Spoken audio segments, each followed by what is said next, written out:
Node.js के लिए we can use global this. So ये जो ग्लोबल दिस नाम का फीचर आया, ये आया आपका अभी ECMA 2020 के अंदर, ठीक है, इसमें आया। और मैंने आप लोगों को बताया था कि अगर आप में से किसी को इसके बारे में डिस्क्रिप्शन लेनी हो तो YouTube पे मैंने एक वीडियो डाल रखी है इसके ऊपर, ECMA 2020 फीचर्स के ऊपर। तो अगर आप YouTube पे सर्च करोगे ECMA 2020 फीचर्स, मैंने फीचर समझा रखे हैं उस वीडियो के अंदर, आप वहां जाके देख सकते हो उसको, ठीक है। उसमें से अभी एक फीचर मैंने समझाते हैं जो अभी नीडेड है। तो ग्लोबल दिस हम लोगों ने समझ लिया, that is a common standard for all the platforms. I hope ये क्लियर हुआ सबको। आगे बढ़ते हैं इससे। तो हम बात कर रहे थे पिछली क्लास में फंक्शंस को बिल्ड करने की। हमने फंक्शंस बिल्ड करने के there are plenty of mechanism जो हम लोग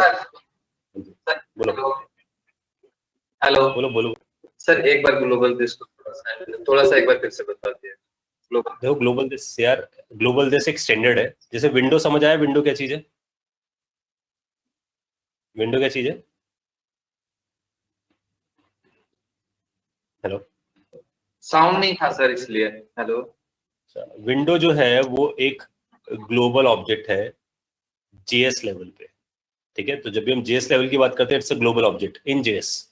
तो इसका मतलब हमारे ब्राउजर पे ग्लोबल ऑब्जेक्ट विंडो है, और दिस भी उसी को पॉइंट करके बैठा हुआ विंडो को ही, ठीक है। ये बात मैंने समझाई। और यही बात मैंने बोली कि अगर हम नोड पे जाते हैं तो नोड पे हमारे पास जो ग्लोबल चीज है दैट इज ग्लोबल, तो हम वहां पर वर्ड लिखते हैं ग्लोबल। तो जैसे हम यहाँ जाकर ये वर्ड लिखते हैं that the term is called global, तो यहाँ पर ग्लोबल ऑब्जेक्ट ग्लोबल नाम से। नाउ द प्रॉब्लम स्टार्ट कि जब हम नोड पे होते हैं तो नोड पे हमें वर्ड यूज करना पड़ता है दैट इज कॉल्ड ग्लोबल। और जब हम, ये हो गया नोड के लिए, और जब हम यहाँ पर होते हैं जावास्क्रिप्ट पे तो we are using something called window.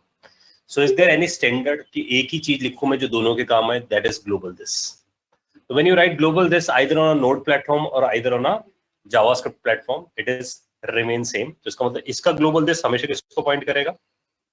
Window को। लेकिन यही बात अगर मैं ग्लोबल दिस कहाँ लिखूंगा?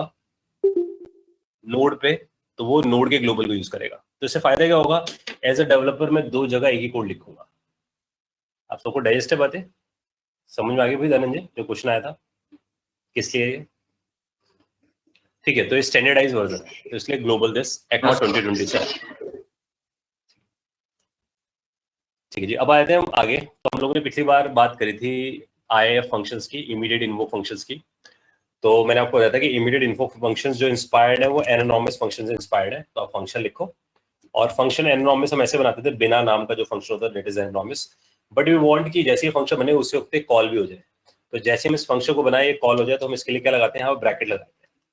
When you specify this thing, जैसे हमने यहाँ ब्रैकेट लगाया, तो आपको समझना ब्रैकेट सेज प्रायोरिटी। वो कहता है प्रायोरिटी है कि पहले ये फंक्शन बन जाए, क्योंकि हम जो भी चीज ब्रैकेट में लिखते हैं उसकी प्रायोरिटी हाई होती है। तो फंक्शन बनने की प्रायोरिटी हाई हो जाए, और जैसे फंक्शन बन जाए उसे कॉल लगा दिया जाए। That's why it is called immediate invoke function, या आप इसे आप बोलते हो self invoking function. So when I write it here, console.log, and I'm saying I am IFE, immediate invoke function expression, तो क्या होगा? जैसे मैं लाइन चलाऊंगा ये फंक्शन को बनाएगा और चला देगा। तो कुछ ऐसा हो रहा है, फंक्शन बन भी रहा है उसी मूवमेंट पे और चल भी रहा है उसी मूवमेंट पे। तो दोनों काम एक ही मूवमेंट पे हम कर रहे हैं। That's why there is some term called IFE। तो IFE का पर्पस ये था कि कोई फंक्शन चले और वो हमें कोई एक ऑब्जेक्ट दे दे। तो मैंने आप लोगों को बात समझाई थी कि वो मॉड्यूल की तरह काम करता है। जनरली हम ऐसा करते हैं, बैड कोडिंग है कि हम कोई फंक्शन बना दे, जैसे कि ऐड नाम से फंक्शन बनाया। When I create a function like this, add को मैंने ऐसे बिल्ड किया, and I right console.log and I'm saying I am add. The problem start is when I write this thing I am add. The problem is this is a global function. ये global function है, and because it's a global function, so when I write window.add it will work, or either I write add it will work. Because ये जाकर किसके साथ attach हो जाता है? Window के साथ अटैच हो जाता है। तो आपको वर्ड याद रखना, whenever you define a function by using a function keyword, it is always attached with a window. So it has become a global function. So you cannot create a same function with the same name. अगर आपने same name से कुछ ऐसा बनाने की कोशिश करी तो गड़बड़ हो जाएगी। That's why we are thinking about the module approach, कि हम मॉड्यूल बना ले अपना। मॉड्यूल बनाने का मतलब देखो क्या, इन रियलिटी जब प्रोजेक्ट बहुत बड़ा होगा, ग्रो करेगा हमारा प्रोजेक्ट, तो हमें अपने कोड को मॉड्यूल्स में ब्रेक करना होगा। तो जनरली मॉड्यूल में ब्रेक करने का मतलब है कि आप एक ऑब्जेक्ट बना लो। ध्यान सुनना, आप एक ऑब्जेक्ट बना लो, उस ऑब्जेक्ट के अंदर चीजें रख दो। जैसे कि मैं ऐड को इस ऑब्जेक्ट का पार्ट बना दूं, तो मैंने ऐसा कर दिया console.log, और यहाँ लिख दिया मैंने I am add। ठीक है जी। तो when I right this add, अब इस ऐड और उस वाले ऐड में फर्क क्या है? This add is local to the object. So it is only available within the object. It is not available outside the object. So मैंने यहाँ लिख दिया I am add of obj, ऐसा लिख के छोड़ देते हैं फिलहाल. And when I call this obj.add, you will see कि भाई ये मेरे पास आ गया. I am add of obj.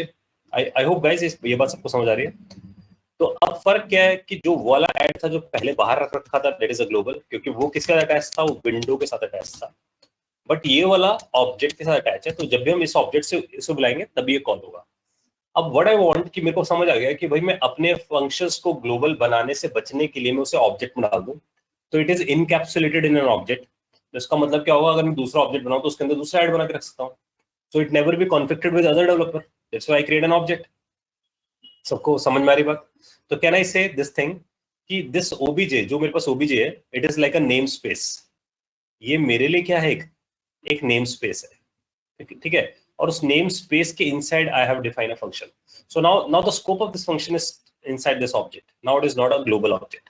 I mean now it is not a global function. Global function नहीं है मेरे लिए अभी. I hope guys it make sense कि कैसे हम ग्लोबल फंक्शन से बच सकते हैं. नाउ व्हाट आई वांट, मेरे को चाहिए कि ये जो ऑब्जेक्ट है जो मैं बना रहा हूँ ये मुझे मिल जाए अगर मैं किसी फंक्शन को कॉल लगाऊं. तो मैं क्या कर सकता हूँ, मैं गुड प्रैक्टिस के लिए ध्यान देना, मैं ऐसा कर सकता हूँ कि मैं एक फंक्शन बिल्ड करूँ इस तरीके से IIFE के स्टाइल में, और यहाँ इस फंक्शन को कॉल लगाऊं, लेकिन इस फंक्शन की रिस्पॉन्सिबिलिटी डालूं. इसे बोलूं कि भाई तू मुझे भाई ऑब्जेक्ट बना कर दे, उसके अंदर ये फंक्शन हो, और यहाँ मैं लिखता हूँ console.log I am add of IIFE. ठीक है, मैंने ऐसा किया. So now the difference is my object is wrapped. ध्यान से ना, मेरा ऑब्जेक्ट ही wrapped किसके अंदर है, फंक्शन के अंदर. Now the scope of this object is very less because it is available within the function. वो सिर्फ फंक्शन के अंदर ही है, फंक्शन के बाहर नहीं है. अब मैं यहाँ पर क्या कर सकता हूँ, मैं लिख सकता हूँ रिटर्न ओबीजे. तो जैसे मैं लिखता हूँ रिटर्न ओबीजे, तो अब समझना, जब ये फंक्शन कॉल होगा ये मुझे एक ऑब्जेक्ट देगा. इस ऑब्जेक्ट को मैं प्रिजर्व कर लेता हूँ. तो this is more like creating a module, because मैं किसी फंक्शन को बुलाता हूँ, वो मुझे एक ऑब्जेक्ट देता है, उस ऑब्जेक्ट के अंदर सिमिलर नेचर के फंक्शंस है. तो आप इस थॉट प्रोसेस को ऐसे लेके चल सकते हो, जैसे कि मैंने बोला कि यार मेरे पास एक यूजर नाम का ऑब्जेक्ट है जिसमें यूजर को ऐड करने का लॉजिक है. तो यूजर ऐड करने का लॉजिक है, ऐसे ही यूजर को डिलीट करने का लॉजिक भी है.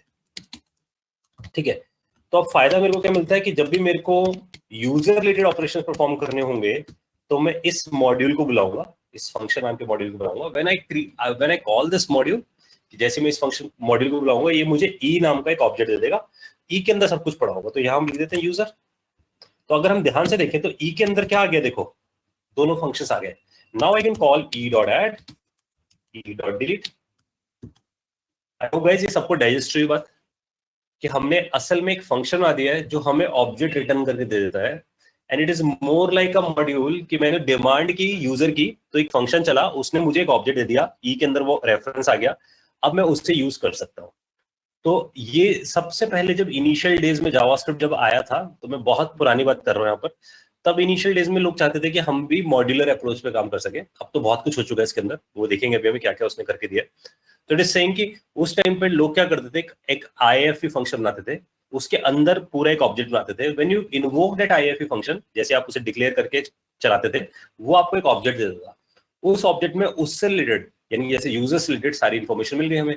तो हमने एक IIFE बना दिया फॉर यूजर, एक IIFE बना दिया लेट्स से फॉर ऑर्डर, एक IIFE बना दिया मान लो फॉर इन्वेंटरी. तो इसका मतलब जिसके लिए हम उसे बुलाएंगे उसके लिए वो IIFE चलना शुरू हो जाएगा. कोई गाइस कोई डाउट इसके अंदर? ये प्रैक्टिकल एग्जांपल है. इसका मतलब through this way you can create your own modules. Sir अगर हम ई का टाइप चेक करेंगे तो वो फंक्शन देगा. किसका टाइप चेक करना है? जैसे ई वेरिएबल ई लिया है ना, अगर टाइप ऑफ ई करे तो वो function. Type of E it's an object. ठीक है ना? क्यों है ऑब्जेक्ट? है सीधा ना आंसर, क्योंकि मैंने उसे बनाया कैसे है, कर्ली ब्रैकेट से. तो ये बना ऑब्जेक्ट, इसी को तो रिटर्न किया आपने. तो आपका ऑब्जेक्ट कैसे बनता है? ऑब्जेक्ट बनाने के लिए जावास्क्रिप्ट में सिर्फ क्या करना है, जैसे हम यहाँ जाके लिखते हैं w equals to this curly bracket, now it is become an object. तो टाइप इफ w लिखे it's an object. So the same point is here, जब आपने लिखा where user equal to curly bracket it is become an object, उस object के अंदर आपने function डाल दिया, उसी ऑब्जेक्ट को आपने रिटर्न कर दिया, जैसे आपने कॉल लगाया रिटर्न हो गया आपके पास ऑब्जेक्ट. Make sense? सर ये कॉमा सेपरेट करके फंक्शंस के नाम डाल रखे हैं इसमें हमने, मतलब ऐड और डिलीट जैसे, तो ऊपर में कॉमा तो ऐड add डाला, एक- डिलीट डाला, कॉमा सेपरेटेड करके फंक्शंस डाल देंगे ना। हाँ हाँ, ये हम कर सकते हैं। इसका भी एक लॉन्गर तरीका है, इसको देखते हैं। तो देखो, मतलब ऐसे पहले कभी देखा नहीं किसी में करते हुए, तो ये सब लेटेस्ट है ECMA 6 में, तो समझना जरा ध्यान से। जब भी हम कोई ऑब्जेक्ट बनाते हैं तो हमारे पास ऑब्जेक्ट बनाते वक्त ऐसा लिखना होता है, ये बेयर मिनिमम सिंटैक्स है, ये नोट रखते हैं ना गाइस आप लोग, कि ऑब्जेक्ट बनाने के लिए what we need to write where d या t curly bracket, that's it, this is an object, object create हो गया इतना, but it is what, it is an empty object, इसके अंदर कुछ भी नहीं है, ये आपके पास एम्प्टी बना है। नाउ द पॉइंट इज कि अगर मैं इसके अंदर कुछ डालना चाहता हूं, so the way out is कि मैं जब भी कोई ऑब्जेक्ट बनाऊं, जैसे मैंने t1 बिल्ड किया है यहाँ पर, so what I will write, मैं कर्ली ब्रैकेट लिखूंगा, फिर की लिखूंगा, then colon, then value, so I will specify key and value. ठीक है, तो object is what, it is a combination of key and value. ठीक है, तो एक बार हम इसे यहाँ पर देखते हैं, फिर क्लियर करते हैं और चीजें। तो मैं यहाँ जाता हूँ and I am saying x equals to 100, y equals to 200, तो सबको दिखना चाहिए कि x और y जो है वो इनकैप्सुलेट है, इसलिए वर्ड यूज करो, it is encapsulate in t। और अगर हम यहाँ देखें तो that's a key and that is what, that is a value, so that is a key and that is a value. ठीक है ना, तो ये बन गया हमारे पास ऑब्जेक्ट। अब इस ऑब्जेक्ट के अंदर दो मेंबर्स है, ये भी बात सबको समझ आनी चाहिए। अब ये तो हो गया बहुत सिंपल डेफिनेशन जैसा हमने किया, और हम यहां जाके हम एक्सेस करते हैं t.x, t.y, ये हमने एक्सेस कर लिया। नाउ थिंक अबाउट कि मेरे पास एक ऑब्जेक्ट है t1 नाम से, and it inside it has a function, because हमने अभी बात पढ़ी है कि उसके अंदर की होता है, वैल्यू होती है, तो वैल्यू इज 100, की is x। Suppose I will right x function, तो हमें क्या समझना चाहिए, की तो x ही है, लेकिन वैल्यू क्या है, फंक्शन है, and I will write simply console.log, so I will write console.log x function, make sense। फिर यहां जाकर आफ्टर दिस ध्यान देना, यहां पर हमने पहले की लिखा था, then it's a value, then comma, तो मैंने इसके बाद क्या दिया, comma, and then I will write y function, and I will write simply console.log I am a y function, make sense। अभी ऐसा लग रहा है जलज कि भाई ये x जो है मेरे पास, that's a variable, like here x is a variable, and ये की है बिल्कुल, and then function is a value, तो सेम बन गया वैसा का वैसा है। तो ये है ओल्ड सिंटैक्स, है ना, ये ओल्ड सिंटैक्स है बिफोर ES6, ECMA 6 से पहले। ECMA 6 का मतलब है 2015 से पहले का सिंटैक्स। ठीक है, तो ये जो आपके पास हो गया, that is a key, and this is what, this is a value, and then comma, फिर की, एंड देन वैल्यू। ठीक है, तो अगर आप समझो तो ये सिंटैक्स सेम नहीं है, जैसे की, वैल्यू, फिर कॉमा, फिर की, फिर वैल्यू। मेक सेंस गाइस, बोलो यार, या तो सबको डाइजेस्ट है, तो कोई डाउट। सर इनकैप्सुलेट का मतलब समझा दो एक बार। इनकैप्सुलेशन का मतलब देखो कुछ ऐसा हो गया जैसे कि हम लोग मार्केट से कोई कैप्सूल बाय करते हैं, और उस कैप्सूल के अंदर विटामिन भी है मान लो हमारे पास, और कैल्शियम भी है, तो विटामिन और कैल्शियम हमने मिक्स कर दिया किसके अंदर, एक कैप्सूल के अंदर, तो हमें सिर्फ क्या दिख रही है, आउटर बाउंड्री दिख रही है, अंदर की चीजें इनकैप्सुलेट होंगी, यानी कि बाइंड होंगी उसी के अंदर। तो अगर हम ध्यान से देखें तो हम हर चीज को T1 से एक्सेस करेंगे, तो इसका मतलब हम कैप्सूल में बोलेंगे capsule has vitamin, capsule has calcium, so हम बोलेंगे T1 has X, T1 has Y। That's why I use a term called encapsulation, because हमने इन सब चीजों को एक ही चीज के अंदर T1 के अंदर बाइंड कर दिया है। So if I want to access it, so I will write T1 dot X, then it will call, then I will write T1 dot Y, then it will call. So the point is, अब X और Y directly call नहीं हो रहे, वो encapsulation वे में call हो रहे हैं। ठीक है, ऐसा जावास्क्रिप्ट भी कर रहा है, अगर हम ध्यान से देखें तो देखो इस बात को कनेक्ट करते हैं हम लोग। तो अगर मैंने ये बिल्ड किया, सो नाउ एवरीथिंग, यानी कि X और Y, that's a function which is now inside the T1, so I need to write T1 dot X, then T1 dot Y.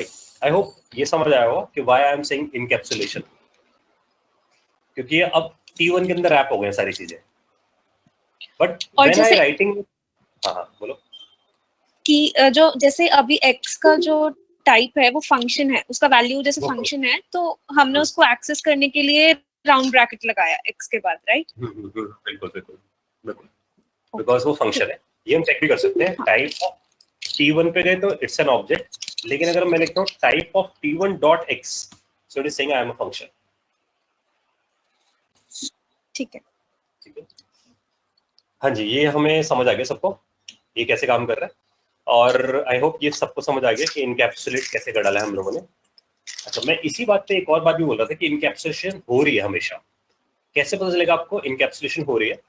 अगर आप कोई फंक्शन बिल्ड करते हो, let's say I am going to create a function called display suppose, and this display says console.log, तो आपको समझना है ये भी इनकैप्सुलेट ही होता है, ये फंक्शन भी बिहाइंड द सीन। क्यों होता है इनकैप्सुलेट? क्योंकि मैंने आपको बोला ऑटोमेटिकली किसके अंदर चल जाता है, विंडो के अंदर। तो इसका मतलब ये किसके अंदर इनकैप्सुलेट हो जाता है, विंडो के अंदर इनकैप्सुलेट हो जाता है। Make sense? तो इसका मतलब हम विंडो डॉट डिस्प्ले करके कॉल लगा पा रहे हैं, जैसे ये T1 में इनकैप्सुलेट हो गए थे फंक्शंस, राइट? तो by default your all functions are get encapsulated in a global object that is window. और अगर हम अपने में करना चाहते हैं, so we will create our own object, ठीक है, उसके अंदर हम इनकैप्सुलेट करते हैं। अच्छा, अब बात ये आती है कि ये जो सिंटैक्स है that's a longer way to build the functions inside it. तो ECMA 6 ने क्या किया? ECMA 6 ने बोला कि जो आप लॉन्गर वे यूज कर रहे हो, इसका एक शॉर्टकट है। देखो, इसका शॉर्टकट उन्होंने क्या किया, दे आर सेइंग कि आप इस कोड को इसमें चेंज कर दो कि आप ये लाइन नहीं लिखकर, ध्यान देना, ये लाइन नहीं लिख के आप सीधा x लिख दो ऐसा, और ये लाइन नहीं लिख के सीधा y लिख दो, दैट्स इट। तो ये चेंज कर दिया, सो इट मींस अब आपका हेडेक क्या खत्म है, की वैल्यू नहीं लिखना, आप सिर्फ x लिखो। Internally it will treat it like this, same when you write y bracket, so it will internally make this thing, so that's why it is called object। में हमें क्या मिल गया है, शॉर्ट हैंड सिंटैक्स मिल गया हमें, ठीक है। तो ऑब्जेक्ट का शॉर्ट हैंड सिंटैक्स आया कब से? ECMA 6 से। तो अगर इंट्रो आपसे पूछता है can we write short hand objects, तो this is possible by using this mechanism, but behind the scene it is doing the key value pair thing. तो हम इसी को एक बार लिखकर देखते हैं, ऑब्जेक्ट शॉर्ट हैंड को। So the thing is, you will write like this, यहाँ जाते हैं, यहाँ पहुँचते हैं, मैं ये फंक्शन वर्ड डिलीट मारता हूँ, that's it, यहाँ से फंक्शन वर्ड डिलीट मारता हूँ, that's it। Now this is a shortcut mechanism, so that is object shorthand in ECMA 6। अब सेम कहानी वही है, अब वैसे कॉल लगाओ, it will work। I hope ये जल्द से समझ आएगी बात, ये वाला सिंटैक्स है। Yes sir. ठीक है जी, तो इसका मतलब हमें ये ज्यादा बेटर लगेगा इन स्पाइट ऑफ ये जो बड़ा वाला सिंटैक्स है, दैट्स ओल्डर मैकेनिज्म। ठीक है सर। हाँ जी, हेलो सर, आपने बताया था ना कि मतलब विंडोज टॉप लेवल ऑब्जेक्ट। हाँ, टॉप लेवल ऑब्जेक्ट है। हाँ, और वो जो कैपिटल वाला जो विंडोज है वो फंक्शन है। तो सर फंक्शन बड़ा कि ऑब्जेक्ट बड़ा, मतलब क्या कैसे होता है ये? मतलब फंक्शन बड़ा ऑब्जेक्ट बड़ा नहीं है ऐसा कुछ यार। पॉइंटर है कि विंडो जो है ना वो ऑब्जेक्ट है, लेकिन वो निकला किसमें से, उसका कोई ब्लूप्रिंट होगा ना। जैसे अभिषेक और अमित जो है वो ऑब्जेक्ट है, ठीक है ना। अब चाहे अमित पहले आया हो या अभिषेक पहले आया हो, लेकिन वो बने किस टाइप में से, दैट इज इंपॉर्टेंट। तो बने ह्यूमन टाइप में से। ऐसी ये विंडो जो ऑब्जेक्ट है वो बना किस में से, कैपिटल वाले विंडो में से।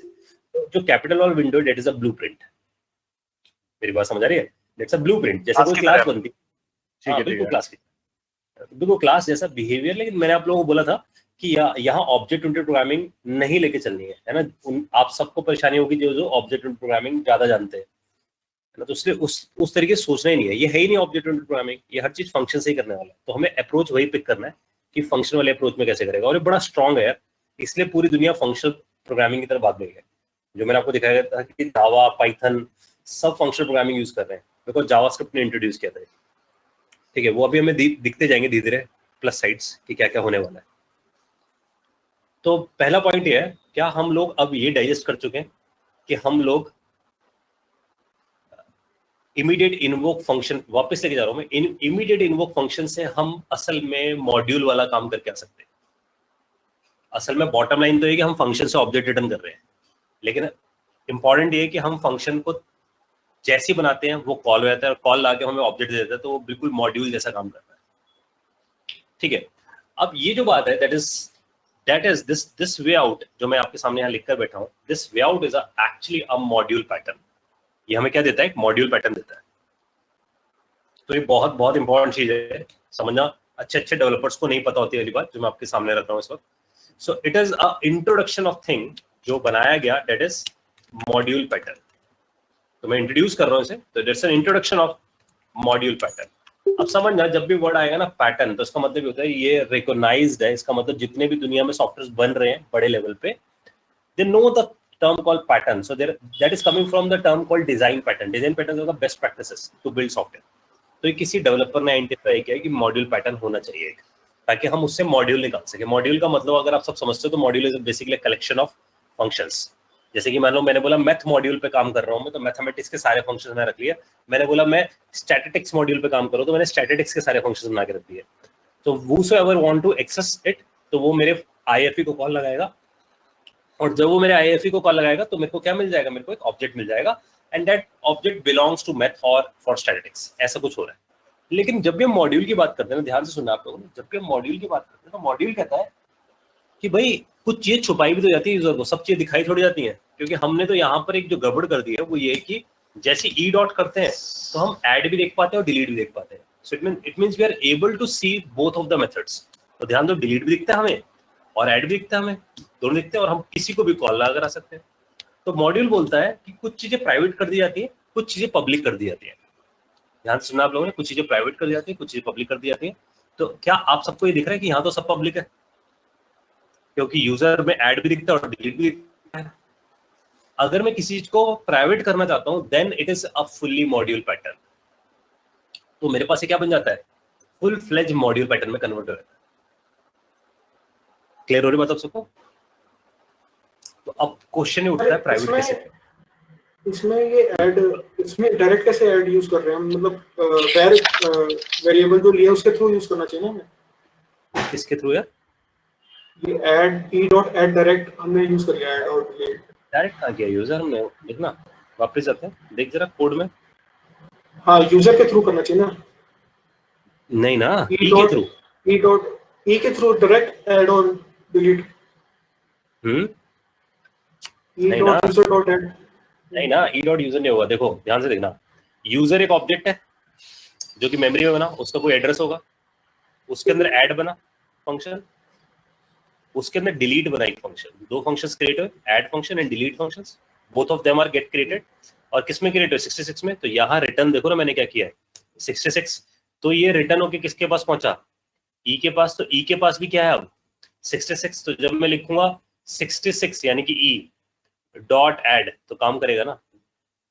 मुझे ये करने की जरूरत थोड़ी ई डॉट यूजर। तो ई डॉट यूजर तो ऐसा हो जाएगा 66 के अंदर, 66 के अंदर ऐड, ऐसा तो है ही नहीं। क्लियर है बात जलज? ठीक है सर, ठीक है। ठीक है जी, हमने इसको रिटर्न किया ना यूजर को, तो ई में चला गया। हाँ जी, सबको समझ आ रहा है ना? धीरे धीरे हम कंसेप्ट इन कर रहे हैं अपने अंदर, क्योंकि जैसे जैसे कंसेप्ट क्लियर होते जाएंगे उतना हम अच्छी एप्लीकेशन बना पाएंगे। इसलिए सब ये ग्राउंड है समझना। और जावास्क्रिप्ट का बेस्ट पार्ट है, सब यहाँ लिख लिख के चलाते जाओ, जो मैं कंसोल पे कर रहा हूँ। आप लोगों को भी यही प्रैक्टिस करनी है, जो मैं गिट पे डाल रहा हूँ कोड, उसे प्रैक्टिस करो, ताकि सारे कंसेप्ट बहुत अच्छे से दिमाग में फ्रीज हो जाए। अब मैंने बात बोली कि जो मॉड्यूल है इसमें सारी चीज पब्लिक है, ऐड भी एक्सेस कर सकते हो, डिलीट भी एक्सेस कर सकते हो, but I want to make it private. मैं उसे प्राइवेट बनाना चाहता हूँ चीजों को, ताकि मैं उसे एक्सेस ना कर सकूं। तो यहाँ पर सबसे पहली बात, प्राइवेट नाम का कीवर्ड नहीं है, तो हम प्राइवेट नाम का कोई कीवर्ड नहीं यूज कर सकते। ये सब तो कहाँ पर होता था? ऊप्स में होता था, और मैंने आपको बताया ऊप्स नहीं है। तो ऑब्जेक्ट ओरिएंटेड प्रोग्रामिंग में एक प्राइवेट नाम का कीवर्ड मिलता था, हम प्राइवेट लिखते थे, चीजें प्राइवेट हो जाती थी। यहाँ नहीं है। तो यहाँ क्या करते हैं हम, ध्यान से समझना आप लोग, बिकॉज ये फंक्शन है। फंक्शन में किसी भी चीज को प्राइवेट करने का तरीका क्या होता है कि आप उसका जो वेरिएबल है, for example my variable is name, और मैंने यहाँ लिख दिया अमित, तो इस वेरिएबल का स्कोप बताओ आप सब, कहां तक इस वेरिएबल का स्कोप, ये वेरिएबल कहां तक एक्सेस हो सकता है? फंक्शन तक, फंक्शन तक, समझ लो। और फंक्शन तक है तो मैं ऐसा बोल सकता हूँ कि it is private to function. ये वर्ड यूज कर सकता हूँ, it is private to function. ये फंक्शन से बाहर नहीं जा सकता। परफेक्ट है बात? अब अगर ये प्राइवेट है, यानी कि ये अपने प्राइवेट वर्ड तो बोलना ही चाहिए मुझे, खैर मुझे बोलना चाहिए कि अपने स्कोप में एक्सेस हो सकता है, तो क्या ऐड इसे एक्सेस कर सकता है? मेरा सवाल ये है, क्या डिलीट इसे एक्सेस कर सकता है? कर सकता है। परफेक्ट है जी। तो अब मैं क्या करता हूँ, मैं बोलता हूँ कि ऐड में जाकर अगर मैं लिख दूं यहाँ पर कॉमा नेम तो दिखेगा, और यूजर डिलीट में भी जाकर लिख दूं कॉमा नेम तो दिखेगा। ठीक है। अब मैजिक मूवमेंट है, समझना मैजिक क्या करने वाला हूँ। मैं रिटर्न किसे कर रहा हूँ, देखो जरा, किसको रिटर्न कर रहा हूँ, बोलो जी, कौन रिटर्न हो रहा है? User object. ऑब्जेक्ट के पास क्या है? दो फंक्शन दो फंक्शंस। फंक्शंस के पास क्या है?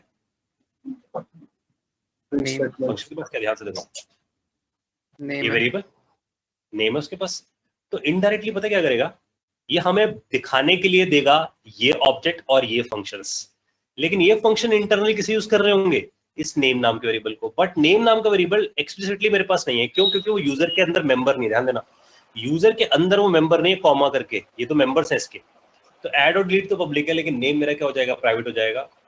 तो ये तरीका है किसी वेरिएबल को क्या क्रिएट करने का, प्राइवेट क्रिएट करना जावास्क्रिप्ट के हिसाब से। और अगर देखो तो इतना आसान तरीका शायद ऑब्जेक्ट ओरिएंटेड कभी नहीं बना सकता जो इन्होंने बना दिया है। तो अगर हम देखें इस बात को समझे तो देखो जरा, ई के पास क्या आया होगा, दिमाग लगाना सबने। ई के पास आया होगा यूजर, यूजर के अंदर दो मेंबर ऐड और डिलीट, ऐड और डिलीट आ गया।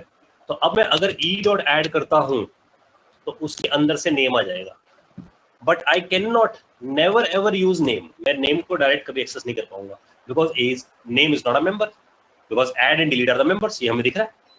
So, जो नेम है आपके पास, it is become a private. वो कैसा बन गया मेरे लिए, प्राइवेट मेंबर की तरह बन गया। ठीक है, ये बात सबको डाइजेस्ट हो रही है? देखो इसमें कोई डाउट, कोई बात नहीं समझ आ रही है आप सबको?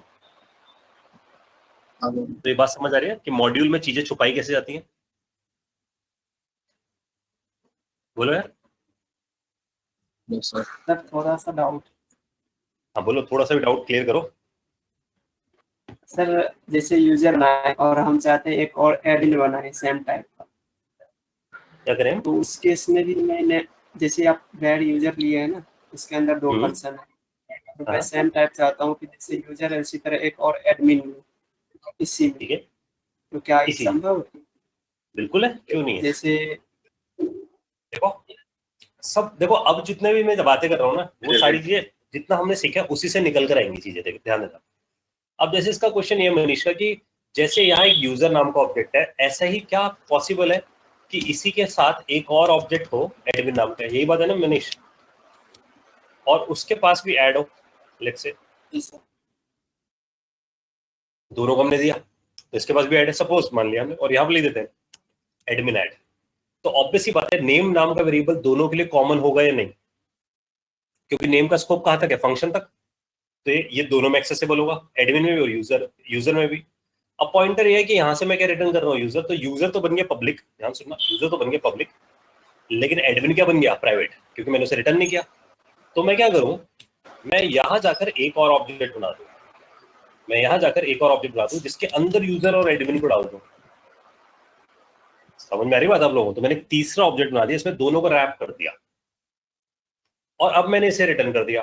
तो रिटर्न कौन हुआ, सोचो, रिटर्न हुआ तुम्हारे पास तीसरा ऑब्जेक्ट। तो मेमोरी में क्या हुआ, मेमोरी में एक यूजर ऑब्जेक्ट बना है, उसके अंदर कौन है, उसके अंदर ऐड है, और कौन है, डिलीट है। ध्यान सुनना बस, एडमिन भी है एक ऑब्जेक्ट, उसके पास सिर्फ ऐड है।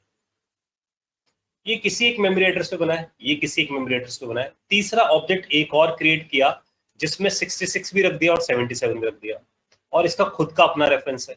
तो रिटर्न मैंने किसको करवा दिया, 88 को। तो ई के पास क्या आया, 88 आ गया।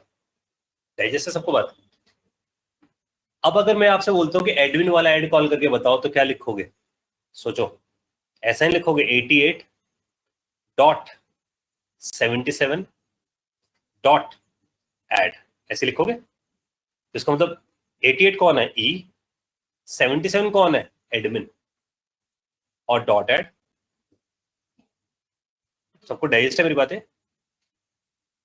Yes sir. अब हम डायरेक्टली ई डॉट ऐड नहीं कर सकते ना?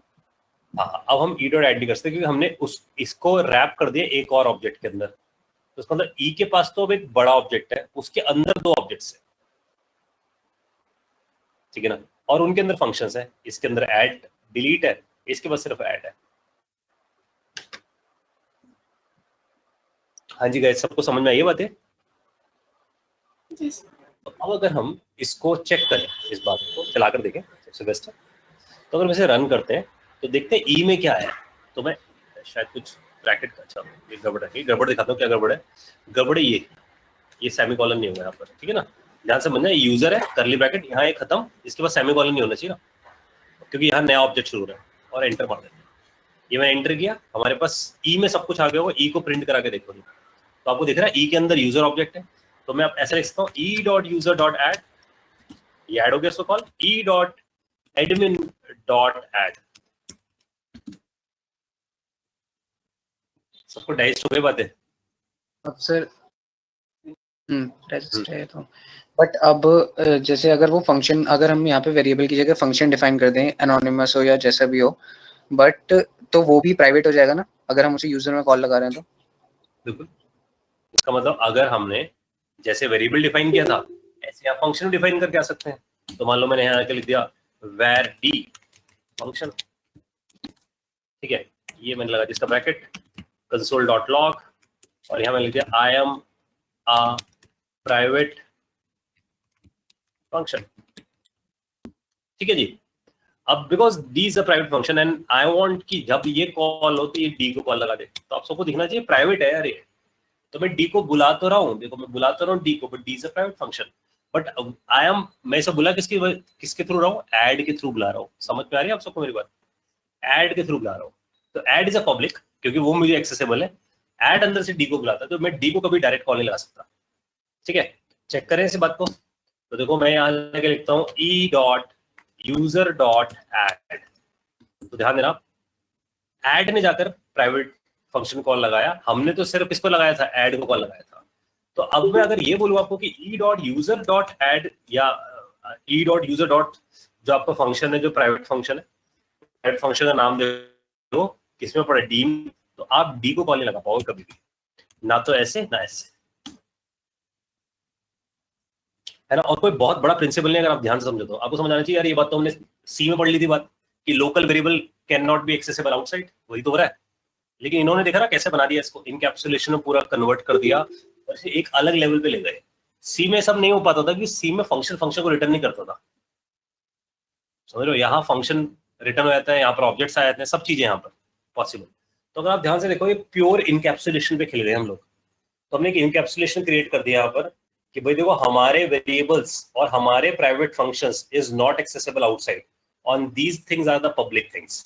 तो अब मैं एक ऐसा लिख रहा हूँ फाइनल वर्जन इसका, कि जो डेवलपर्स लिखते हैं मार्केट में बैठे हुए, तो जो डेवलपर्स बैठे होते हैं मार्केट में, वो लोग असल में क्या करते हैं, वो ये सब बना दिया यूजर, ये सब क्रिएट किया, फिर वो क्या करते हैं finally they are creating something where and then they give it a name called public, ऐसा नाम देते हैं, और पब्लिक के अंदर यूजर और एडमिन डाल देते हैं, ठीक है।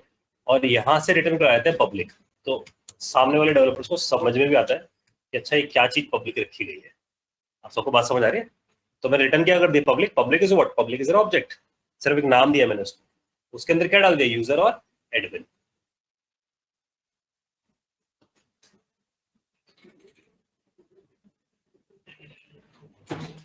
Okay sir. सर ठीक है ये जी। अभी यूजर आपने लिखा है वो मतलब पब्लिक को बोल रहे हो आप, लेकिन जो ऊपर है वो भी तो रिटर्न अगर करवा दे तो वो भी पब्लिक हो जाएगा। हाँ ऑब्वियस है, यही तो होता है यार।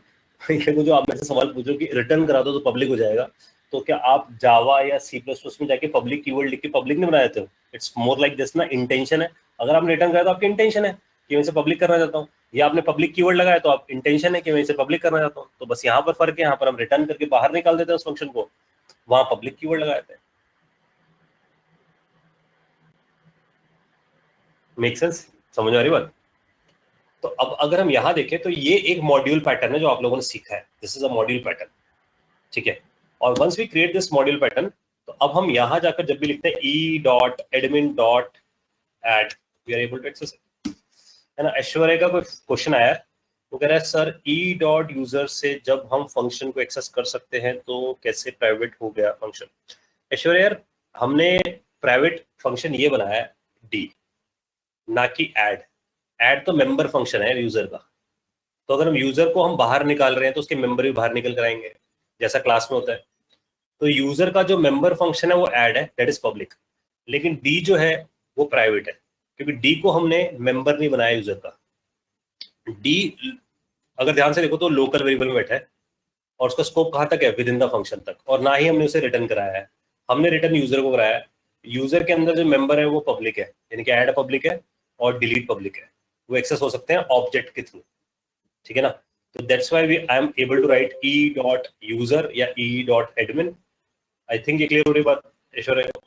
e.user.add that's a public, but अगर आप ध्यान से देखो तो d जो है वो प्राइवेट है आपका, तो d को कौन लगा रहा है, पब्लिक फंक्शन, जैसा C++ में होता है। मैं वही इल्यूजन क्रिएट कर रहा हूँ, जो C++ कर सकता है वो मैं भी कर सकता हूँ, ये दिखा रहा हूँ मैं। तो आपको समझना ये कि यार ये सारे काम जो हम C++ में करते थे, बहुत सारी बड़ी बड़ी बातें सीखकर, वो हम यहाँ पर इजीली कर पा रहे हैं। हाँ जी गाइस, डाउट्स चाहिए मुझे, अगर डाउट्स आ रहे हैं तो पता करो, क्योंकि सर इसमें फंडा है। सर एक बार इसकी डेफिनेशन में जाना, बोलो। एक बार ऊपर स्क्रॉल करना। सर इसमें अगर जो आपने डी को कॉल करी है, अगर मैं यहाँ पे दिस डॉट डी लिख देता तो दिस ये यूजर के अंदर ढूंढता है या फिर दिस, यार दिस का जो फंडा है ना बिल्कुल अलग है, समझ लो। जब हम दिस लिखते हैं ना वर्ड, तो दिस होता है हमेशा किसके साथ, जो उसे बुलाता है। समझ पा रहे हो मेरी बात? जो दिस होता है वो हमेशा किसके साथ बाइंड होता है, जो उसे बुला रहा है, जो ऑब्जेक्ट बुला रहा है उसे, उस पे होता है बाइंड। तो समझना मेरी बात को ध्यान से। इस बात को समझने के लिए बेटर है आप पहले एक फंक्शन इस तरीके से देखो, तो आपका डाउट क्लियर होगा। आई एम दिस, ठीक है, और दिस यहाँ डाल देते हैं। अब क्वेश्चन ये आता है कौन सा दिस, ध्यान सुनना, ये कौन सा दिस है, ये कौन सा दिस है। पॉइंटर ये है कि जब आपने इसे बुलाया इसको, तो आप सबको पता है जब भी कोई फंक्शन बनाते हो तो किसके साथ जुड़ जाता है, वो जुड़ जाता है विंडो, ठीक है ना। एक डाउट पूछो, शायद इसके साथ कंबाइंड हो जाएगा वो। बोलो। मतलब जैसे ये फंक्शन है तो ये सेम ही तो हो गया, जैसे मान लो विंडो है, अब जैसे अभिषेक का डाउट था वो विंडो का, कैपिटल विंडो का, तो वो फंक्शन है, अब ये भी फंक्शन है। अब तो इसके अंदर का जो भी होगा रूल्स तो सेम ही है ना, वो चाहे बाहर हो या अंदर हो। अब फंक्शन के अंदर रूल्स तो सेम रहेंगे ना दिस के, तो दिस फंक्शन को वो करेगा डायरेक्ट। हाँ, तो दिस हमेशा इस वक्त किसको रेफर करेगा, विंडो है ना, क्योंकि तो ये सबसे बाहर का फंक्शन है ना, और बाहर का फंक्शन हमेशा किसके साथ अटैच है, विंडो के साथ, ठीक है ना। तो अब अगर मैं देखो आई एम दिस लिखता हूँ तो यहाँ पर क्या मिलता है, विंडो। साहिल बात समझ आ रही है जो क्वेश्चन निकल कर आया था कि दिस असल में किसको रेफर करने वाला, जो उसे बुला रहा है। तो इसका मतलब ये जो लाइन लिख रहे थे ना हम लोग, ये इंटरनली तो ये लाइन थी ना यार, ये लाइन है ना इंटरनली, तो ठीक है। और दिस हमेशा किसको पॉइंट करता है, जो उसे कॉल लगाता है। तो कॉल किसने लगाया, विंडो ने। तो इसका मतलब जब आप दिस लिखने जाओगे वहां पर ऊपर वाले पे यूज करोगे दिस, तो आप समझना दिस अलग तरीके से काम करने वाली चीज है। अगर मैं यहाँ लिखूंगा I am private function this, तो दिस होगा विंडो, लेकिन अगर मैं ऐड में जाकर लिखूंगा दिस, तो होगा यूजर। समझ लो ना, क्योंकि यहाँ पर ऑब्जेक्ट कौन है, यूजर। तो इसका मतलब जो बुलाता है जिसको, वो बनता है दिस। मेरी बात सबको डाइजेस्ट है? तो इसका मतलब यहाँ के लिए तो विंडो है, एक ब्रैकेट रह गया मेरे पास, ये अलाउ नहीं कर रहा हूँ वैसे, है वो दिस, ठीक है ना। तो पॉइंटर ये है कि अब अगर मैं जाकर वापस पीछे वाले पे जाता हूँ, देखो अगर मैं आपके सामने यहाँ लिखता हूँ कि यहाँ दिस कौन है, क्योंकि हम आगे चल के इस टॉपिक पे आएंगे अभी दिस वाले पे, और यहाँ जाके दिस लिखता हूँ तो आपको फर्क दिख जाएगा। तो इसको दिस लिखने की बजाय मैं यहाँ लिखूँ, ज्यादा बेटर है। हाँ यही है ना, यही ठीक है, दिस यहाँ लिखता हूँ। तो समझना जरा, जब मैं यहाँ दिस लिख रहा हूँ और यहाँ दिस लिख रहा हूँ तो फर्क है। इसका मतलब जब मैं इस फंक्शन को बुला रहा हूँ तो ये तो इसके थ्रू बुलाया जा रहा है, लेकिन जब मैं इस फंक्शन को बुला रहा हूँ, ऐड को बुला रहा हूँ, तो ऐड को कौन बुला रहा है, यूजर बुला रहा है। तो यूजर डॉट ऐड लिख रहे हैं यहाँ पर, ठीक है ना।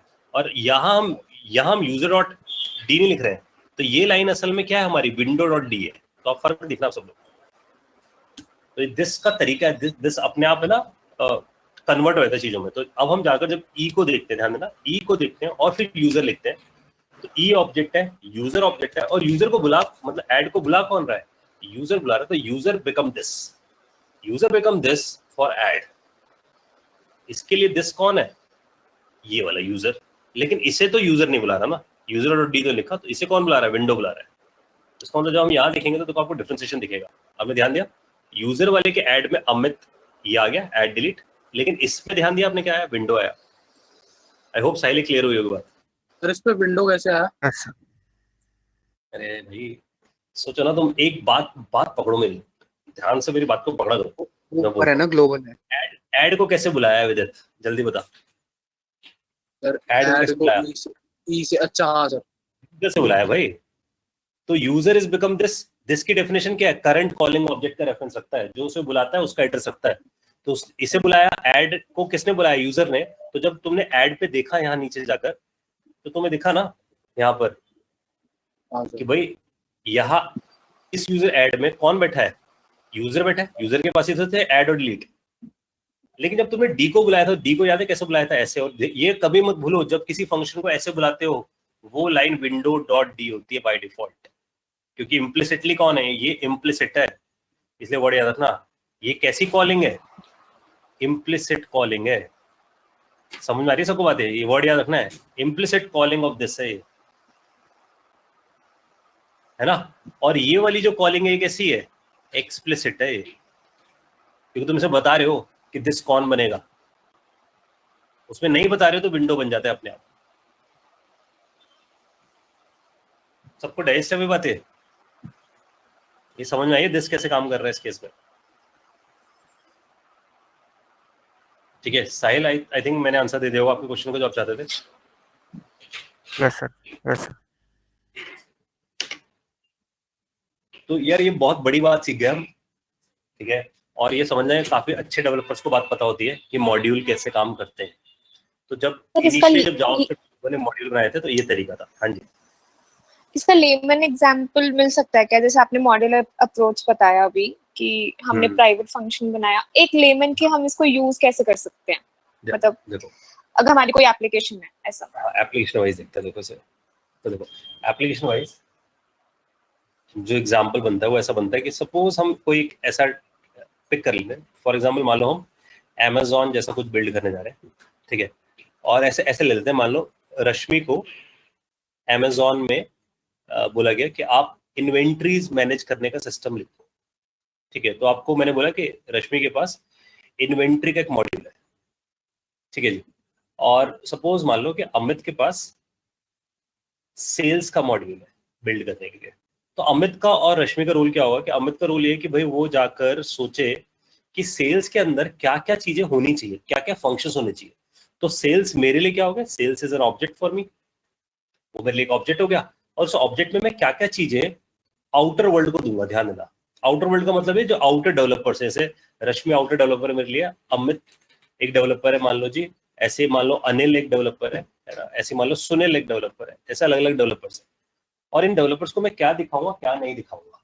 तो मैं अगर सेल्स का मॉड्यूल बना रहा हूं तो मैं सोचूंगा टैक्सेशन कैसे कंप्यूट होती है और वो कितने परसेंटेज पे कंप्यूट होती है। तो टैक्सेशन कैसे कंप्यूट होती है और कितने परसेंटेज पे, मान लो 10% पे कंप्यूट होती है या 20% पे कंप्यूट होती है। 10-20% I want to hide it, तो मैं इसे प्राइवेट बनाऊंगा। लेकिन टैक्स नाम का फंक्शन कोई भी कॉल लगा सकता है। तो सपोज मान लो ये जो सुनील था वो बिल्स पे काम कर रहा था, मैं सेल्स पे काम कर रहा था। तो सेल हुई तो टैक्स लगा तो इसने मेरे टैक्स फंक्शन को कॉल लगाना था। तो ये अपने मॉड्यूल में बैठा था जिसका नाम था बिल्स मॉड्यूल, और bills module want to talk to sales module. तो मैं यहाँ पर क्या थॉट प्रोसेस लेकर आ रहा हूँ? मैं थॉट प्रोसेस लेकर आ रहा हूँ कि मैं सेल्स नाम का एक ऑब्जेक्ट बनाऊं, उस ऑब्जेक्ट के अंदर टैक्स नाम का फंक्शन बना दूं, and this tax is public. लेकिन जो टैक्स का अमाउंट है 10% है 20% है, तो मान लो मैंने रखा सर्वे टैक्स 20% है, तो मैंने क्या रखा? उसे बाहर रखा। ध्यान देना, इससे बाहर रखा, लेकिन रैप किसके अंदर कर दिया? फंक्शन के अंदर। तो ये जो सर्विस टैक्स नाम का वेरिएबल है, it is become private. I hope ये क्लियर हो गई बात रश्मि, कि it is become a private, but sales जो है उसको मैं पब्लिक बनाने के लिए रिटर्न कर दूंगा सेल्स को। तो जब मैं इसे रिटर्न करूंगा और बिल्स वाले से कॉल लगाएगा, तो इसे असल में क्या मिलेगा? जब वो इस फंक्शन को कॉल लगाएगा उसे ऑब्जेक्ट मिल जाएगा वाला, और उसे अगर ऑब्जेक्ट मिल जाएगा सेल्स का, तो सेल्स डॉट टेक्स्ट लगा पाएगा वो। तो जब वो सेल्स डॉट टेक्स्ट को कॉल आएगा तो टेक्स्ट तो दिख जाएगा उसे, लेकिन ये वेरिएबल कभी नहीं दिखेगा कि 20% टेक्स्ट चल रहा है 10% चल रहा है। मैं ये इसलिए दिखाना चाहता कि अगर मैंने इस वेरिएबल को भी एक्सपोज कर दिया सेल्स टेक्स्ट को, तो ये बंदा जाके खुद ही मॉडिफाई कर देगा उस वेरिएबल को, खुद ही चेंज करके आ जाएगा। तो इस थॉट को आप सोचो कि अगर मेरे पास कुछ ऐसा हो कि मेरे पास सेल्स नाम का एक ऑब्जेक्ट है और उसमें टैक्सेशन नाम का एक फंक्शन है जो ये बताता हो return your tax is let's say whatsoever 20% या 10% ऐसा कुछ है। लेकिन अगर ये वाला जो वेरिएबल है सेल्स टैक्स, तो सेल्स टैक्स रख लेते हैं और वो लेट्स से 20% है सेल्स टैक्स, और वो मैंने यहाँ मेंटेन कर रखा है, ध्यान देना, यहाँ मेंटेन कर रखा है। Now the problem start is, जो भी बंदा इसे कॉल लगाएगा तो वो टेक्स्ट को तो कॉल लगा ही सकता है, वो कॉल लगा जाएगा। मैंने क्या लिखा हुआ है यहाँ पर, अच्छा क्या रह गया, ठीक है बोल रहे एस्टेक्स, अच्छा ठीक है, ये जो एरर आ रहा है मैं समझ गया, ये एरर आ रहा है कि एस्टेक्स इसे मिल नहीं रहा, क्योंकि तो इसका मेंबर है ना, मेंबर है तो दिस, ठीक है, तो मेंबर है तो कैसे, दिस से, क्योंकि सेल्स ऑब्जेक्ट होगा ना। तो ध्यान देना, जब मैं लिखा सेल्स डॉट टेक्स, जब ये लिखा तो आप सबको पता है sales is become an object, ये ऑब्जेक्ट है, किसका ऑब्जेक्ट है, टैक्स नाम के फंक्शन का, ठीक है। तो जो जब ये कॉल लगाएगा तो this object is become this, ये बन जाएगा दिस, ठीक है, और दिस करके मैं इसके मेंबर को एक्सेस कर पाऊंगा क्योंकि मेंबर है मेरा। अब प्रॉब्लम ये है कि मैंने सेल्स डॉट टेक्स्ट तो देख लिया, मुझे दिख भी गया टेक्स्ट। अब जब मुझे दिख गया टेक्स्ट तो अब प्रॉब्लम यहाँ शुरू होती है कि मैं जब टेक्स्ट तो देख सकता हूँ फंक्शन को, बहुत बढ़िया कि टेक्स्ट कैसे कैलकुलेट हुआ, लेकिन मैं एक गड़बड़ ये कर रहा हूँ कि मैं इस वेरिएबल को भी देख सकता हूँ, और अगर मैं इस वेरिएबल को देख सकता हूँ तो मैंने कर दिया ये लो जी 100% टेक्स्ट। अब प्रॉब्लम शुरू होगी जब मैं दोबारा से टेक्स्ट को कॉल लगाता हूँ, कहता है टेक्स्ट इज 100%। आप सबको मेरी बात समझ आ रही है? इसका मतलब मेरे पास वेरिएबल उस टाइम पे क्या होना चाहिए, प्राइवेट होना चाहिए। तो मेरे को समझना है, अगर मैं कुछ भी चीज ऑब्जेक्ट में रखता हूँ वो बाय डिफॉल्ट पब्लिक है, वो एक्सेसिबल है, लेकिन मैं अगर चीजों को प्राइवेट करना चाहता हूँ तब बात आती है मॉड्यूल पैटर्न की, ध्यान सुनना, तब बात आती है मॉड्यूल पैटर्न की। तो मॉड्यूल पैटर्न बोलता है कि अब आप क्या करो, आप एक फंक्शन बना लो, ठीक है जी, और फंक्शन के अंदर जाकर जो वेरिएबल आपको नहीं दिखाने सामने वाले को, वो वेरिएबल आप ऐसे स्पेसिफाई कर दो। तो यहाँ पर आप स्पेसिफाई कर दो एस्टेक्स और मान लो जी 20%, ये मैंने डिफाइन कर दिया यहाँ पर, और फिर यहाँ जाकर आप स्पेसिफाई करके आ जाओ इस जगह वेर, और मान लो हमने यहाँ रख दिया सेल्स का ऑब्जेक्ट, और सेल्स के ऑब्जेक्ट में हम डाल दिया टैक्स नाम का फंक्शन, और टैक्स फंक्शन के अंदर हम डाल दिया console.log taxes comma and what I want to print, I want to print is tax। Digest हो रही सबको बात? अब ये जो फंक्शन है ना सिर्फ टैक्स ही बाहर जाएगा, क्यों? क्योंकि मैं जब इस फंक्शन को, मतलब जब ये वाला फंक्शन कॉल होगा it is going to return, यहाँ से यहाँ एक खत्म हो रहा है, so it is going to return sales. तो ये रिटर्न करेगा, ये वैल्यू मेरे पास मान लो जी नाम के वेरिएबल में आ जाएगी। तो अगर हम जी को देखें तो जी के पास असल में क्या आ रहा है, जी के पास ये पूरा एक गड़बड़ हो गया मेरे से, क्योंकि वो भी सेल्स रख दिया शायद, ये पूरा फंक्शन आ गया मेरे पास, क्योंकि मैंने एक गड़बड़ कर दी है, कॉलिंग नहीं लगाई मैंने, ये सब तो कर दिया, ये रह गया था, तो ये कॉलिंग करी। तो अगर हम जी को खोल के देखें तो जी के अंदर आपको दिखेगा टैक्स। तो अगर आप देखोगे जी डॉट टैक्स, देखो दिखेगा 20% है, लेकिन अगर आप में से कोई बंदा सोचेगा कि चलो मैं टैक्स को खुद मॉडिफाई कर दूं, कभी नहीं कर पाओगे, क्योंकि जो टैक्स एस टैक्स है वो लोकल वेरिएबल है, वो वही रह गया, ठीक है, वो सिर्फ यहाँ प्रिंट होता है इसके थ्रू। तो अगर मैं जाकर एस टैक्स करने की बात करूं तो दिखेगा नहीं। आई होप प्रश्न में क्लियर हुआ होगा कि असल में डेवलपर कर क्या रहे हैं। तो इसका मतलब सब अपने अपने क्या लिख रहे हैं, मॉड्यूल्स, और वो अपने मॉड्यूल्स का प्रोटेक्ट कर रहे हैं। किससे प्रोटेक्ट कर रहे हैं? दूसरे डेवलपर से। उन्हें खतरा सिर्फ अपने बराबर मेटर कोलीग से ही है, वो उठाकर उसे मॉडिफाई कर सकता है, आउटर वर्ल्ड से कोई खतरा नहीं है, कोड तो दिखेगा नहीं उसे। तो इसलिए हम लोग क्या करते हैं, अपनी चीजों को प्रोटेक्ट करते हैं, और प्रोटेक्ट करने का तरीका क्या है, किन चीजों को हमें छुपाना है उसे लोकल वेरिएबल में डाल दो, और किन चीजों को दिखाना है उसे ऑब्जेक्ट का पार्ट बना दो, और उस ऑब्जेक्ट को रिटर्न कर दो। सर हाँ जी बोलो। सर एक डाउट है सर, आपने कहा ये लोकल वेरिएबल है ना स्टैक्स, तो सर इसमें एक डाउट है कि आपने कहा था कि जब स्टैक में आता है फंक्शन तो लोकल वेरिएबल लेके आता है, और सर जब इसकी कॉल हट गई होगी तब तो वो हट गया होगा, तब भी वो मतलब उसने उसे कैसे दिखाया? बिल्कुल सही क्वेश्चन है इस टाइम पे, कि ये पूछना ही चाहिए था, बनता है ये क्वेश्चन। पॉइंटर ये है कि जब मैंने इस फंक्शन को बुलाया, ध्यान देना, जब मैंने इस फंक्शन को बुलाया तो ये चला होगा, तो ये वेरिएबल बना, और जैसे ही फंक्शन खत्म हुआ तो ये वेरिएबल भी डिस्ट्रॉय हो गया, और ऐसा हुआ, बिल्कुल यही हुआ, ये वेरिएबल डिस्ट्रॉय हो गया। लेकिन यहां से इस इंपॉर्टेंट बात ये हुई कि यहां से ये सेल्स नाम का ऑब्जेक्ट रिटर्न हो गया। जब ये ऑब्जेक्ट रिटर्न होता है ना, तो आपको ना कुछ बात समझ के चलनी है, जो मैं पहले ही बता चुका हूं, मैं वापस रिकैप कर रहा हूं इस बारे में। हम सब ने एक वर्ड पढ़ा था, याद हो, लेक्सिकल स्कोप, याद है सबको? कि जावास्क्रिप्ट किस पे काम करता है, लेक्सिकल स्कोप पे। पिछली क्लास में देखा था हम लोगों ने। लेक्सिकल स्कोप क्या बताता था कि अगर आप ए नाम के फंक्शन के अंदर बैठे हो और उसके अंदर बी नाम का फंक्शन है, उसके अंदर सी नाम का फंक्शन है, तो अगर हम किसी वेरिएबल को ढूंढ रहे हैं, ई नाम के वेरिएबल को ढूंढ रहे हैं, तो वो पहले अपने स्कोप में ढूंढता है कि ई मेरे पास है या नहीं, नहीं है तो फिर बी में ढूंढता है, बी में नहीं है तो ए में ढूंढता है। ये इसका तरीका है लेक्सिकल स्कोप का। तो वो क्या करता है, ये कहता है कि देखो जो एस्टेक्स है वो किसका पार्ट है, लेक्सिकल स्कोप का पार्ट है, क्योंकि वो तो करंट में ही है ना। ये बात समझ आ रही है सबको? तो करंट में ही है। वो कहता है जब सेल्स, ध्यान सुनना, जब वो कह रहा है सेल्स को जब मैं रिटर्न करता हूँ, यानी कि जब मैं इस ऑब्जेक्ट को रिटर्न करता हूँ, तो मैं सेल्स नाम के ऑब्जेक्ट को तो बाहर लेकर आता हूँ, साथ में उसके मेंबर को भी बाहर लेकर आता हूँ, और साथ में लेक्सिकल स्कोप को ले आता हूँ। ये बात याद रखना, वेरिएबल को नहीं, किसको ले आता हूँ साथ में, लेक्सिकल स्कोप को ले आता हूँ। इसका मतलब मैं वेरिएबल को लेकर आता, लेकिन उसका जो मेंबर की वैल्यू है ना, वो रिमेंबर करके अपने पास ले आता हूँ। That's why we are using the word called it remember the lexical scope. ये वर्ड याद रखना, whenever you return a function, whenever you return an object, inside it object तो जाता ही है, मेंबर्स भी जाते हैं, और साथ में कौन किसको ले आता है, लेक्सिकल स्कोप को भी ले आता है। तो स्कोप डेड नहीं होता, वेरिएबल डेड होता है। समझ में आ रही है सबको बातें? ठीक है, इस टर्म को इन्होंने एक नाम से बता रखा है, दैट इज कॉल्ड क्लोजर। तो ये जावास्क्रिप्ट में बहुत पूछा जाता है कि व्हाट इज क्लोजर। तो जब भी आपसे कोई पूछे कि व्हाट इज क्लोजर, तो आप बोलोगे whenever a function returning something, so it return internal values plus it will return their own lexical scope। वो अपना lexical scope भी रिटर्न कर देता है, and that term is called closure। तो यहाँ हमारे पास है ना क्लोजर बन रहा है। तो आपको ध्यान रखना है कि जब भी आप इंटरनल फंक्शन रिटर्न करोगे तो आउटर फंक्शन के सारे वेरिएबल्स का लेक्सिकल स्कोप भी रिटर्न हो जाएगा। That's why we are able to see text as 20। हाँ जी, ये आंसर मिला है विदित कि क्या करता है? Yes sir. सर अगर सपोज ऊपर एक बाहर फंक्शन होता, कोई भी सपोज कोई भी होता, ABC XYZ कोई भी होता, तो और अगर हम इसे कॉल नहीं लगाते तो वो तो डिस्ट्रॉय हो जाता ना लेक्सिकल स्कोप के अंदर, वो तो कहीं नहीं रहता। अगर हम रिटर्न नहीं करते तो, यानी हम रिटर्न नहीं करते, हम ना वो बाहर फंक्शन बनाते हैं और रिटर्न अभी यही करते हैं, यही सिचुएशन के अंदर सेल्स ही रिटर्न करते हैं ऑब्जेक्ट। तो फिर उसका तो कोई मतलब नहीं रहता ना। ये तो हुआ ही है ना डिस्ट्रॉय। देखना तो इसको नए तरीके से ध्यान से दिख रहा है भाई सब लोग। मैंने एक फंक्शन बनाया, फंक्शन ए, ध्यान सुनना, फिर मैंने बनाया फंक्शन बी इसके अंदर, फिर मैंने बनाया फंक्शन सी इसके अंदर। ठीक है, यहां मैंने रखा वेरिएबल एक्स, यहां मैंने रखा वेरिएबल वाई,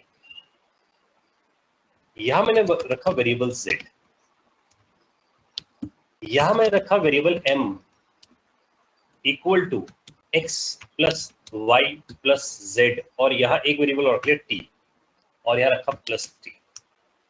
ठीक है, और यहां बोला रिटर्न m। ठीक है जी। तो ये फंक्शन क्या रिटर्न करता है, m रिटर्न करता है, वैल्यू रिटर्न करता है। और ये जो आपका b है, जो b नाम का फंक्शन है, ये जब मैं इसे बुलाता हूं, तो सपोज मैंने इससे बोला कि भाई तू रिटर्न कर दे भाई किसको, सी को, और बी जहां खत्म होता है उसके बाद जहां ए खत्म हो रहा है, देखो ये ए खत्म हो रहा है, यहाँ सी खत्म हो रहा है, ये बी खत्म हो रहा है, मैं लिख रहा हूँ बी एंड्स, यहाँ लिखा हूँ सी एंड्स। ठीक है, और यहां मैं लिख दिया रिटर्न बी। ठीक है, ये हो गया आपके पास ए एंड्स। अब समझना जरा ध्यान से, मैंने बुलाया ए को, अब मजेदार चीज शुरू होने वाली है। देखो मैंने बुलाया ए को, तो ए को बुलाने के लिए मैंने लिखा ए और वैल्यू डाली 10। ठीक है, तो ए में कितनी वैल्यू गई, 10। अब वो वैल्यू जब 10 गई तो ए ने क्या रिटर्न किया, देखो जरा, उसने क्या रिटर्न किया, बी। जब बी रिटर्न हुआ है तो बी ने किसको रिमेंबर कर रखा है, टी को भी, ध्यान सुनना, टी को भी और एक्स को भी, दोनों को रिमेंबर करके बैठा हुआ है। इसके बाद टी भी रिमेंबर है, और इसका मतलब आपको समझना ये है कि ए बनता है मेमोरी में, आता है मेमोरी में, और डिस्ट्रॉय हो जाता है, क्योंकि वो चलता है, पहले तो कॉल हुआ तो चला, और जब कॉल खत्म होने को आई, खत्म कब हुई, जब रिटर्न बी कर गया, तो इसने हमें क्या पकड़ा दिया, बी नाम का फंक्शन। लेकिन जब बी पकड़ाएगा ना फंक्शन हमें, तो बी तो हमें मिला, देखो ये रहा वो फंक्शन, ये तो हमें मिला, साथ में हमें टी भी मिला और एक्स भी मिला। लेकिन वो मिला कैसे, वो वेरिएबल नहीं मिला, क्या मिला उसका, लेक्सिकल स्कोप मिला, यानी कि स्कोप मिल गया। तो बी के पास क्या है, बी के पास अपना फंक्शन तो है, लेकिन साथ में क्या है, t और x का स्कोप, ध्यान देना क्या है उसके पास, t और x का स्कोप। अभी आपको दिखेगी बातें। तो ये मेरे पास आ गया t और x का स्कोप। अब मैं क्या करता हूं, मैं यहां से जाकर लिखता हूं where e में डाल देता हूं, तो b आ गया यहाँ पर। तो अगर आप देखो तो b आ गया मेरे पास। अब मैं e को कॉल लगाता हूं, तो e को कॉल लगाऊंगा तो ये मुझे क्या रिटर्न करेगा, ये मुझे रिटर्न करेगा c नाम का फंक्शन। तो मैंने लिख दिया c1, तो c नाम का फंक्शन आ गया। अब अगर तुम c1 को खोल के देखो तो c1 पूरा आ गया। अब मैं c1 को कॉल लगाता हूं, अब फोकस करना जरा। आउटपुट देख रहे हो क्या आया, 610। सोचो कैसे आया 610, क्योंकि जब मैंने a को रिटर्न कराया था तो t और x लेक्सिकल स्कोप b के पास आ गया था। जब b रिटर्न हुआ तो b ने क्या किया, c रिटर्न किया, लेकिन साथ में क्या रिटर्न किया, ये वाला लेक्सिकल स्कोप प्लस इसके पास जो वेरिएबल था। इसके पास कौन वेरिएबल था, y। तो इसका मतलब x भी इसके पास आ गया, y भी इसके पास आ गया, t भी इसके पास आ गया, z इसके पास खुद का था ही। तो उसने क्या किया, x plus Y plus Z plus T, और रिजल्ट आ गया हमारे पास 610। तो इसका मतलब ये समझ आया कि whenever you return a function, the function is get returned plus it will remember the lexical scope, यानी कि अपने ऊपर वाले फंक्शन का स्कोप भी वो याद रखता है और वो रिटर्न कर देता है। And that terminology is called closure. तो जावास्क्रिप्ट में इस फीचर को हम क्या बोलते हैं, क्लोजर। और ये फीचर क्यों सिखाया जाता है, ये आप सबको इसलिए सिखाया जाता है कि जावास्क्रिप्ट में प्राइवेट वेरिएबल नहीं होते, पब्लिक वेरिएबल्स हो सकते हैं, और लेकिन डेवलपर को पता होना चाहिए कि वो प्राइवेट कैसे बना सकता है। तो आपने अपने वेरिएबल्स को क्या कर दिया, प्राइवेट कर दिया। और यही काम हम मॉड्यूल में कर रहे थे। हाँ जी, डाइजेस्ट करो बात सब लोग, यहाँ तक सबको डाइजेस्ट हुई बात है। 610 क्यों आ गया हमारे पास रिजल्ट। सर अगर रिटर्न तो लेक्सिकल स्कोप में नहीं आएगा वो। देख यार, हम समझना बात समझ, देख रिटर्न को ना कहानी से समझाता हूँ मैं तेरे को। एक देख, ऐसे सोचते हैं कि अभिषेक ने जाकर स्कूल में जाके एडमिशन लिया, ठीक है। हम बहुत पहले की बात कर रहे हैं, अभिषेक छोटा है, ठीक है। तो अभिषेक ने जाकर स्कूल में एडमिशन लिया। स्कूल में एडमिशन जब लिया तो समझ ले ए फंक्शन के अंदर आ गया अभिषेक, ऐसे समझते हैं। जब अभिषेक ए फंक्शन में आया तो स्कूल की बहुत सारी मेमोरीज आ गई उसके पास, ठीक है। तो स्कूल की मेमोरीज आ गई। मेमोरीज आने का मतलब स्कूल में इसने बंक मारा, या स्कूल में कुछ और शैतानी करी, या अच्छे मार्क्स लेकर आया। These are the memories. तो हर तरह की मेमोरीज के पास आ गई। जैसे एक्स मेमोरी है हमारे पास, टी मेमोरी है, ठीक है। अब क्या हुआ, अभिषेक ने स्कूल में एजुकेशन ली, उसका स्कूल से चला गया, इसका मतलब रिटर्न हो गया कि बस भाई स्कूलिंग खत्म। आफ्टर 12th उसने जाके कॉलेज ज्वाइन कर लिया, तो उसने किसी कॉलेज में जाके बीटेक ज्वाइन कर लिया, ठीक है। अब समझना, जब अभिषेक यहाँ से आया, स्कूल से निकल कर आया, तो स्कूल से सर्टिफिकेट्स लेकर आया। तो सर्टिफिकेट्स क्या थे, ऐसी वैल्यू जैसे कि रिटर्न बी, कि भाई मैं वहां से बाहर निकला क्या लेकर, स्कूल के सर्टिफिकेट्स लेकर। लेकिन साथ में अभिषेक के पास क्या है, वो मेमोरीज भी है। समझना, उसके पास क्या है, वो मेमोरीज भी है, लेकिन ये मेमोरीज प्राइवेट है, क्योंकि सर्टिफिकेट्स तो सबको दिखा सकता है, यानी कि बी तो सबको दिखा सकता है, लेकिन बी टी को यूज करता है, एक्स को यूज करता है, ये नहीं दिखा सकता क्योंकि वो प्राइवेट है। आप सबको मेरी बात समझ आ रही है। अब बीटेक में जाने का मतलब वो बी में चला गया, है ना। बीटेक में जाने का मतलब बी में गया, बी में जाकर भी उसके पास क्या हुआ, मेमोरीज आई नहीं, उसको नई मेमोरीज मिली। अब नई मेमोरीज के बाद उसकी जॉब लग गई किसी कंपनी में, तो वो जॉब की तरफ आ गया, यानी कि अब उसने कॉलेज भी छोड़ दिया। लेकिन अब उसके पास दो तरह की मेमोरीज है, ये वाली भी और ये वाली भी। इन मेमोरीज को हमने बोलना शुरू किया जी लेक्सिकल स्कोप। समझ आ रही है सबको बात, क्योंकि ये मेमोरी सिर्फ प्राइवेट है, किसके लिए, अभिषेक के लिए। वो बाहर के लोगों को नहीं दिखा सकता, सिर्फ बता सकता है। समझ रहे हो बात। तो इसका मतलब बताने का मतलब क्या, हम 610 दिखाकर बता रहे हैं, लेकिन वो किस वेरिएबल्स में निकल कर आते हैं नहीं दिखाते वो चीज, इसलिए वो प्राइवेट हो गए। तो आपको समझना ये है कि जब ये रिटर्न करता हुआ आ रहा है, यानी कि ए से रिटर्न करके बी पे आता है, बी से रिटर्न करके सी पे आता है, तो सी के पास बी की मेमोरीज होती है और ए की मेमोरीज होती है, लेकिन वो सब प्राइवेट है, इसलिए बी सी डायरेक्टली एक्सेस नहीं कर सकता बाहर से उसे, वो बी और ए के थ्रू ही एक्सेस कर सकता है।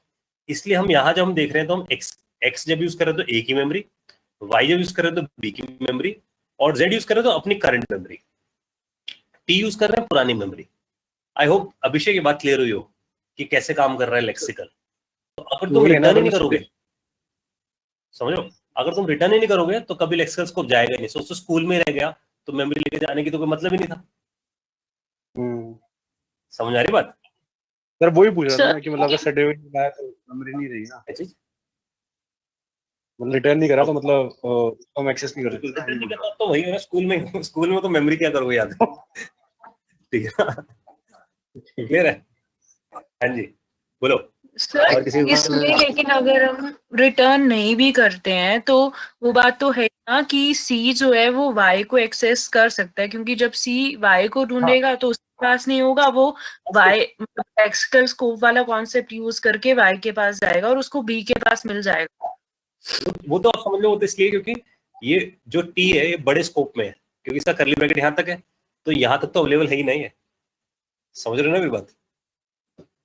तो अगर हम सी में बैठे हैं तो हम तो एक्सेस कर ही सकते हैं, बस हम बाहर जब लेके जा रहे हैं तो हम बाहर सी को लेके जा रहे हैं, तो हम सी को कॉल लगवा कर हम ये दिखा रहे हैं कि देखो, क्योंकि यहाँ वर्ड क्यों यूज करा जा रहा है इतना खतरनाक लेक्सिकल क्लोजर, क्योंकि इंपॉर्टेंट बात यह है कि सबसे पहले ए को बुलाया गया, तो ए आया और खत्म हो गया, फिर बी को बुलाया गया, वो आया, वो भी खत्म हो गया। अब अगर ए खत्म हो तो टी भी तो डिस्ट्रॉय हो गया होगा ना, और एक्स भी डिस्ट्रॉय हो गया होगा, जो कि हुआ है।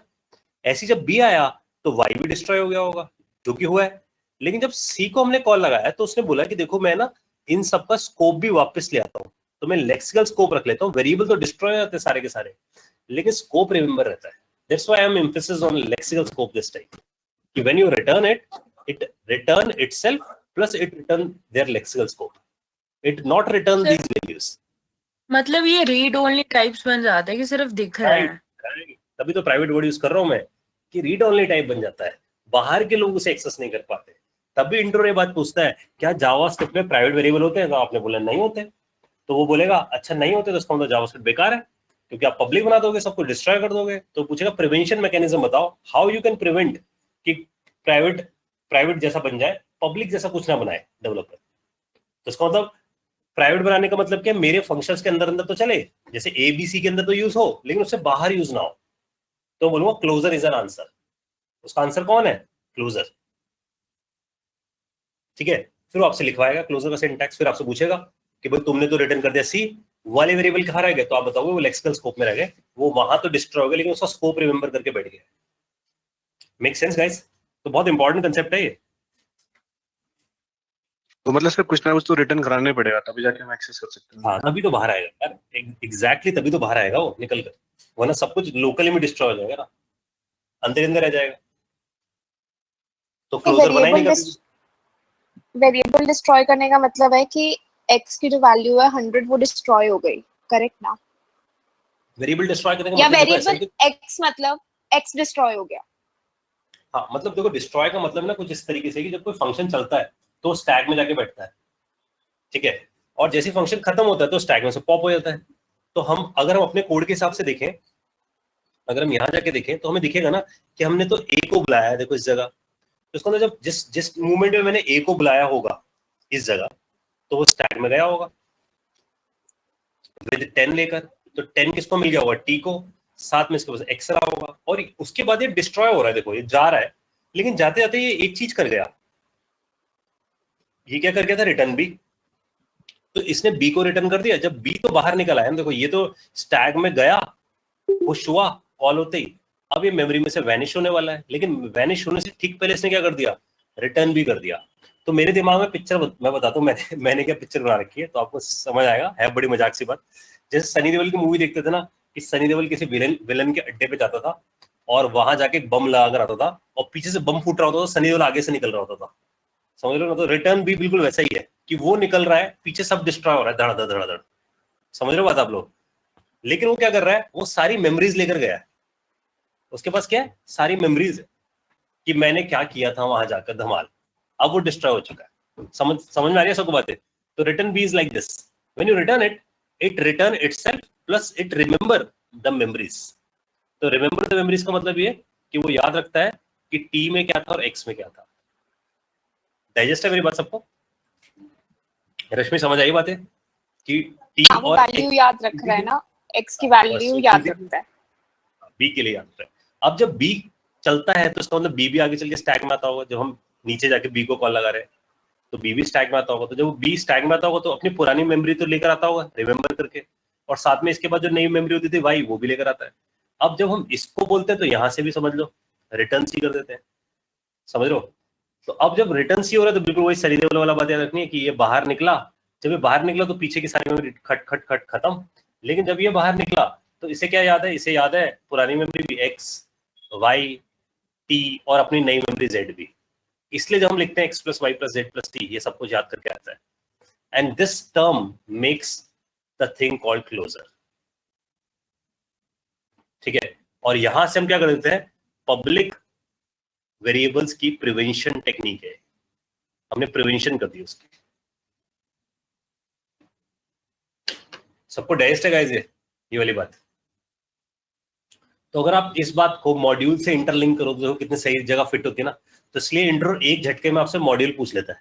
मॉड्यूल पूछते वो क्या पूछ लेता है, IAFE पता है क्योंकि मॉड्यूल पता है, ऑब्जेक्ट बनाना आता है, ECMA 6 का छोटा वाला सिंटैक्स आता है और क्लोजर आता है। एक बारी में सारी बात निकलवा लेगा आपसे, मॉड्यूल का वर्ड डालते ही आपके दिमाग में। और आप अच्छे कोडर हो क्योंकि आप अपनी एप्लीकेशन किसमें डिवाइड करते हो, छोटे छोटे मॉड्यूल्स के अंदर, ठीक है। तो अगर जितनी भी हमने इस बात की समरी करें, अगर हम जो बात अभी तक हमने सीखी अगर हम इसको समराइज करें तो हमने बात यहाँ समझी कि जब हमने ये टैक्स वाला फंडा किया था, यहाँ पर ये वाला, ये जब टैक्स वाला फंडा किया था तो हमारे ये जो वेरिएबल था ये लोकल वेरिएबल था और रिटर्न तो हमने सेल्स को किया था, लेकिन जब सेल्स रिटर्न हुआ तो साथ में किसको रिमेंबर करके बैठ गया, एस टैक्स को।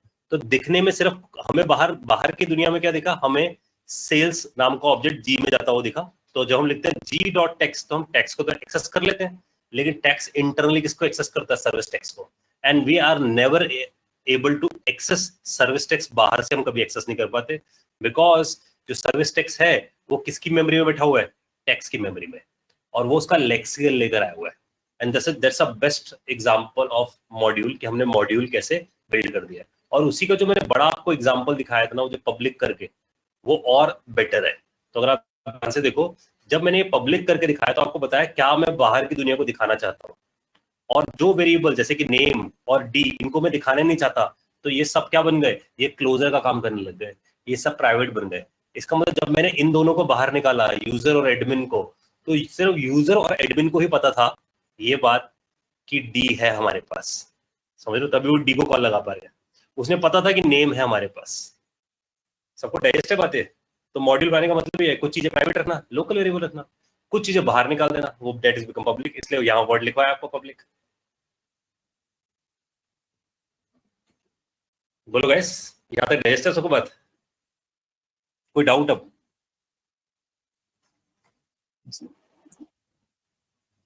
ठीक है जी।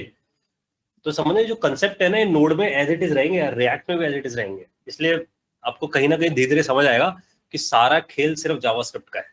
जावास्क्रिप्ट अच्छी है तो इंट्रो क्रैक होगा, समझ लेना। सर जावास्क्रिप्ट गड़बड़े तो बहुत प्रॉब्लम रहेगी। हाँ जी, जैसे इसमें पब्लिक कीवर्ड है, ऐसे प्राइवेट कीवर्ड भी होता है? पब्लिक कीवर्ड है ही नहीं दोस्त, कहाँ दिखा पब्लिक कीवर्ड? नहीं, आपने पब्लिक लगा था ना ऊपर। नहीं, इल्यूजन है वो तो वो। क्या है, वेरिएबल है यार, ठीक है, सॉरी, वेरिएबल है, इस वेरिएबल में डाल दिया और मैंने दिखाया कि ये पब्लिक वेरिएबल में तुम्हें दो चीजें मिल जाएंगी। ये तो मैं कोडर्स के लिए अच्छी कर रहा हूँ ना लाइफ, कि जो कोडर देखे उसे लगे अच्छा अच्छा ये बाहर निकाली जा रही है चीज पब्लिक की तरह, समझ लो। It is not a keyword.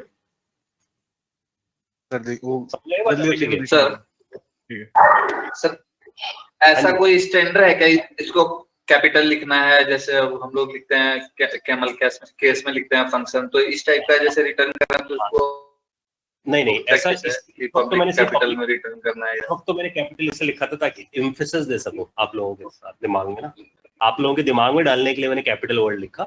लेकिन मैं इसको जस्टिफाई करता हूँ, देखो इस बात को वापस लेके आता हूँ उसी जगह पे, तो जस्टिफाई करता हूँ मैंने कैपिटल क्यों सोचा था। देखो तो मैंने यहाँ जाके कॉन्स्ट वर्ड लिखना चाहिए मुझे। कॉन्स्ट का मतलब होता है जो फिक्स्ड है, जो बदलता नहीं है। तो अगर ध्यान से देखो इसके अंदर दो ऑब्जेक्ट आने हैं, दैट इज फिक्स्ड, ये बदलते नहीं है, इसलिए मैं कॉन्स्ट वर्ड लिख सकता हूँ। और कांस्टेंट हमेशा कैपिटल लिखे जाते हैं ताकि सामने वाले डेवलपर को पता चले कि इसमें चेंज नहीं किया जा सकता। क्लियर है बात? तो कॉन्स्ट का मतलब समझे जरा, जैसे कॉन्स्ट मैक्स इक्वल टू, आपने 100 रखी है तो आपने बोला मैक्स से वैल्यू 100 हो सकती है। इसका मतलब अब आप ना तो कभी मैक्स प्लस प्लस कर सकते हैं, ना ही मैक्स में कुछ असाइन कर सकते। ठीक है, तो जब भी आपको कुछ चीज फिक्स बनानी हो कि इसके अंदर सिर्फ दो ही ऑब्जेक्ट रखने हैं, तो उसे कैसे बनाओ, कॉन्स्ट कीवर्ड और कांस्टेंट को हमेशा कैपिटल लिख दो। क्लियर है? सर अगर हम इसे बाहर रिटर्न करते हैं इसको किसी को, सर पब्लिक को, क्योंकि पब्लिक तो रेफरेंस है। बिल्कुल। सर अगर हम उसे बाहर रिटर्न करें और वो किसी से वेरिएबल मिले, तो अगर वो उसे चेंज करे तो वो उसके पास वो डिस्ट्रॉय हो जाएगा ना, जो भी बाहर आया मॉड्यूल का सारा कुछ। बिल्कुल, ये वाला तो अंदर अंदर डिस्ट्रॉय होने वाला है ना, जैसे फंक्शन खत्म होगा बाहर एक नया रेफरेंस आ जाएगा, वैर में डाल के आप उसे बदल सकते हो। अगर उसे भी कॉन्स्ट में डालोगे तो वो नहीं चेंज हो सकता। अच्छा ठीक है ना।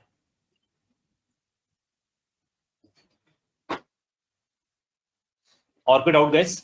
आई होप ये सबको समझ आया हो, बहुत इंपॉर्टेंट है आज का सब सेशन में हाँ चीजें। सर, अगर ये रेफरेंस जैसे उड़ जाता होगा फिर तो हमें वो चेक लगाने पड़ते होंगे ना कि मॉड्यूल मिसिंग है। सपोज ऑर्डर का मॉड्यूल का रेफरेंस उड़ गया, रेफरेंस कैसे उड़ जाएगा? तो जैसे ऐसे ही किसी वैर लिख दिया तो हाँ, तो तो डेवलपर उड़ जाएगा। होगा ये साइन कर हाँ दो। मतलब, हाँ तो मतलब ये चेक फैक्स भी तो लगाने पड़ते होंगे ना, तो क्या चीज? एप्लीकेशन के अंदर ये चेक भी तो लगाना पड़ता होगा कि अगर रेफरेंस नहीं है तो फिर क्या करना है। अब है ना, देखो यार, अभी तो पहले ये वाली बात डाइजेस्ट करो, फिर आएंगे उस तरफ कि वो क्या करेगा, उस चेक्स की बात में करूंगा बात, क्योंकि अभी तो पहले मेरे को मॉड्यूल आपको डाइजेस्ट कराना है, फिर बताना है कि आजकल लोग क्या कर रहे हैं मॉड्यूल्स के। ये तो इंटरनल स्टफ है पूरा समझने के लिए कि भाई हमने एक मॉड्यूल बना दिया, तो डेवलपर्स क्या करते हैं आजकल मॉड्यूलराइजेशन करने के लिए, इस पे लेकर आना है। अब तो मॉडर्न हो चुकी है दुनिया, लेकिन आपको अंदर की पूरी कहानी पता है। अब अगर मान लो आपसे कोई पूछ लेता है नोड जेएस के मॉड्यूल इंटरनली कैसे लिखे गए, तो यही लिखा है उन लोगों ने, जो मैंने लिखा है ना आप लोगों के सामने एज इट इज, ये लिख के बैठे हो मॉड्यूल के, ऐसे ही बनाते हो फंक्शन। ठीक है, तो मैं आपको कुछ चीजें एक बार वॉक थ्रू करवाता हूँ, तो आपको ना कुछ चीजें दिखेंगी। जैसे एक मॉड्यूल है बहुत पॉपुलर है, ग्रंट मॉड्यूल। तो अगर आप जाके सर्च मार लो इसको, ग्रंट मॉड्यूल को, तो जैसे हम यहाँ जाते हैं इसकी एक डॉक्यूमेंटेशन लेके आते हैं। ग्रंट ट्विटर ने बनाया था, ठीक है, और ट्विटर ने ना वर्ल्ड रिकॉर्ड बना रखा है, एक दिन में सबसे ज्यादा बार ट्विटर को रिलीज करने का, तो वो वर्ल्ड रिकॉर्ड बना था बिकॉज ऑफ ग्रंट। तो जो ग्रंट है, अगर आप उसके अंदर देखना शुरू करो कि ग्रंट में कैसे लिखते हैं लोग, तो ध्यान देना कि ग्रंट को भी ऐसे लिखा है, देखो फंक्शन और करली ब्रैकेट, समझ रहे हो, और फिर उसके अंदर उसका कोड भरा गया है पूरा। ठीक है, तो अब इसका हम जो भी फंक्शन बनाएंगे वो इस तरीके से यहाँ पर बिल्ड किया हम लोगों ने, फिर उसके अंदर पूरा कोड भर दिया जाएगा। ये एनोनिमस है। अब इसके आगे सेल्फ इन्वोकिंग क्यों नहीं है? क्योंकि इन्होंने एक नया कीवर्ड बना रखा है, मॉड्यूल डॉट एक्सपोर्ट्स। एक्सपोर्ट्स का मतलब इसको बाहर ले जाओ, तो किसी भी चीज को बाहर निकालने के लिए they are using a word called export. तो अब क्या हुआ है, अगर हम आज के नए टाइम की बात करें, ये तो हमने पुराना स्टाइल देख लिया मॉड्यूल का, आजकल यूज हो रहे हैं ES6 मॉड्यूल्स। तो आजकल क्या यूज हो रहा है? ES6 modules. वो कहता है अगर आज की डेट में आपको मॉड्यूल बनाना है तो आपके पास एक तरीका तो ये था जो हमने पढ़ा है, जो कि असल में स्टैंडर्ड यही है, क्योंकि सब इसी से इंस्पायर्ड होकर बना है, क्योंकि प्राइवेट पब्लिक तो यही कर पाएगा ना, और कोई तो कर नहीं पाएगा।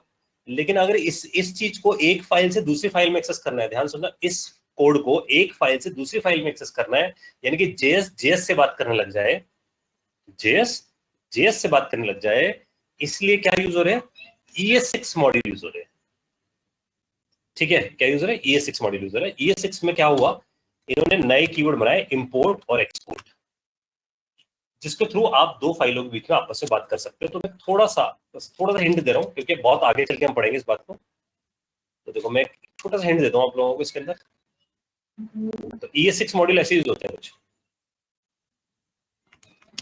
test1 बनाते हैं फोल्डर, और test1 के अंदर जाके मैं ऐसा लिखता हूँ, देखो x.js, और फिर लिखता हूँ y.js, और x.js बात करना चाहता है y.js से। तो सपोज मैंने एक फंक्शन बनाया, फंक्शन ऐड, ठीक है, और मैं जानूं उसके ना वैसा बनाता हूँ जैसा अभी हम लोगों ने सीखा है ना, तो ज्यादा बेटर है। तो देखो मैं जाके लिख रहा हूँ फंक्शन ऐसा ऐसा, इंटरलिंक करना मेरी बात को इस बात से, ये बनाया जी मैंने ऑब्जेक्ट, मैंने बोला इस ऑब्जेक्ट में सब कुछ आ जाएगा, और यहाँ मैं लिख दिया ऐड, और इसको ऐसे लिख देते हैं where e,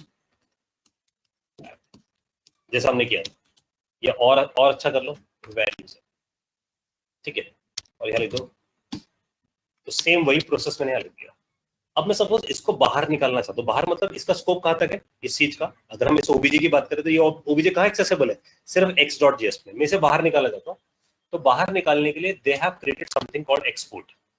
ये ECMA 6 में आया 2015 में, the word is called export.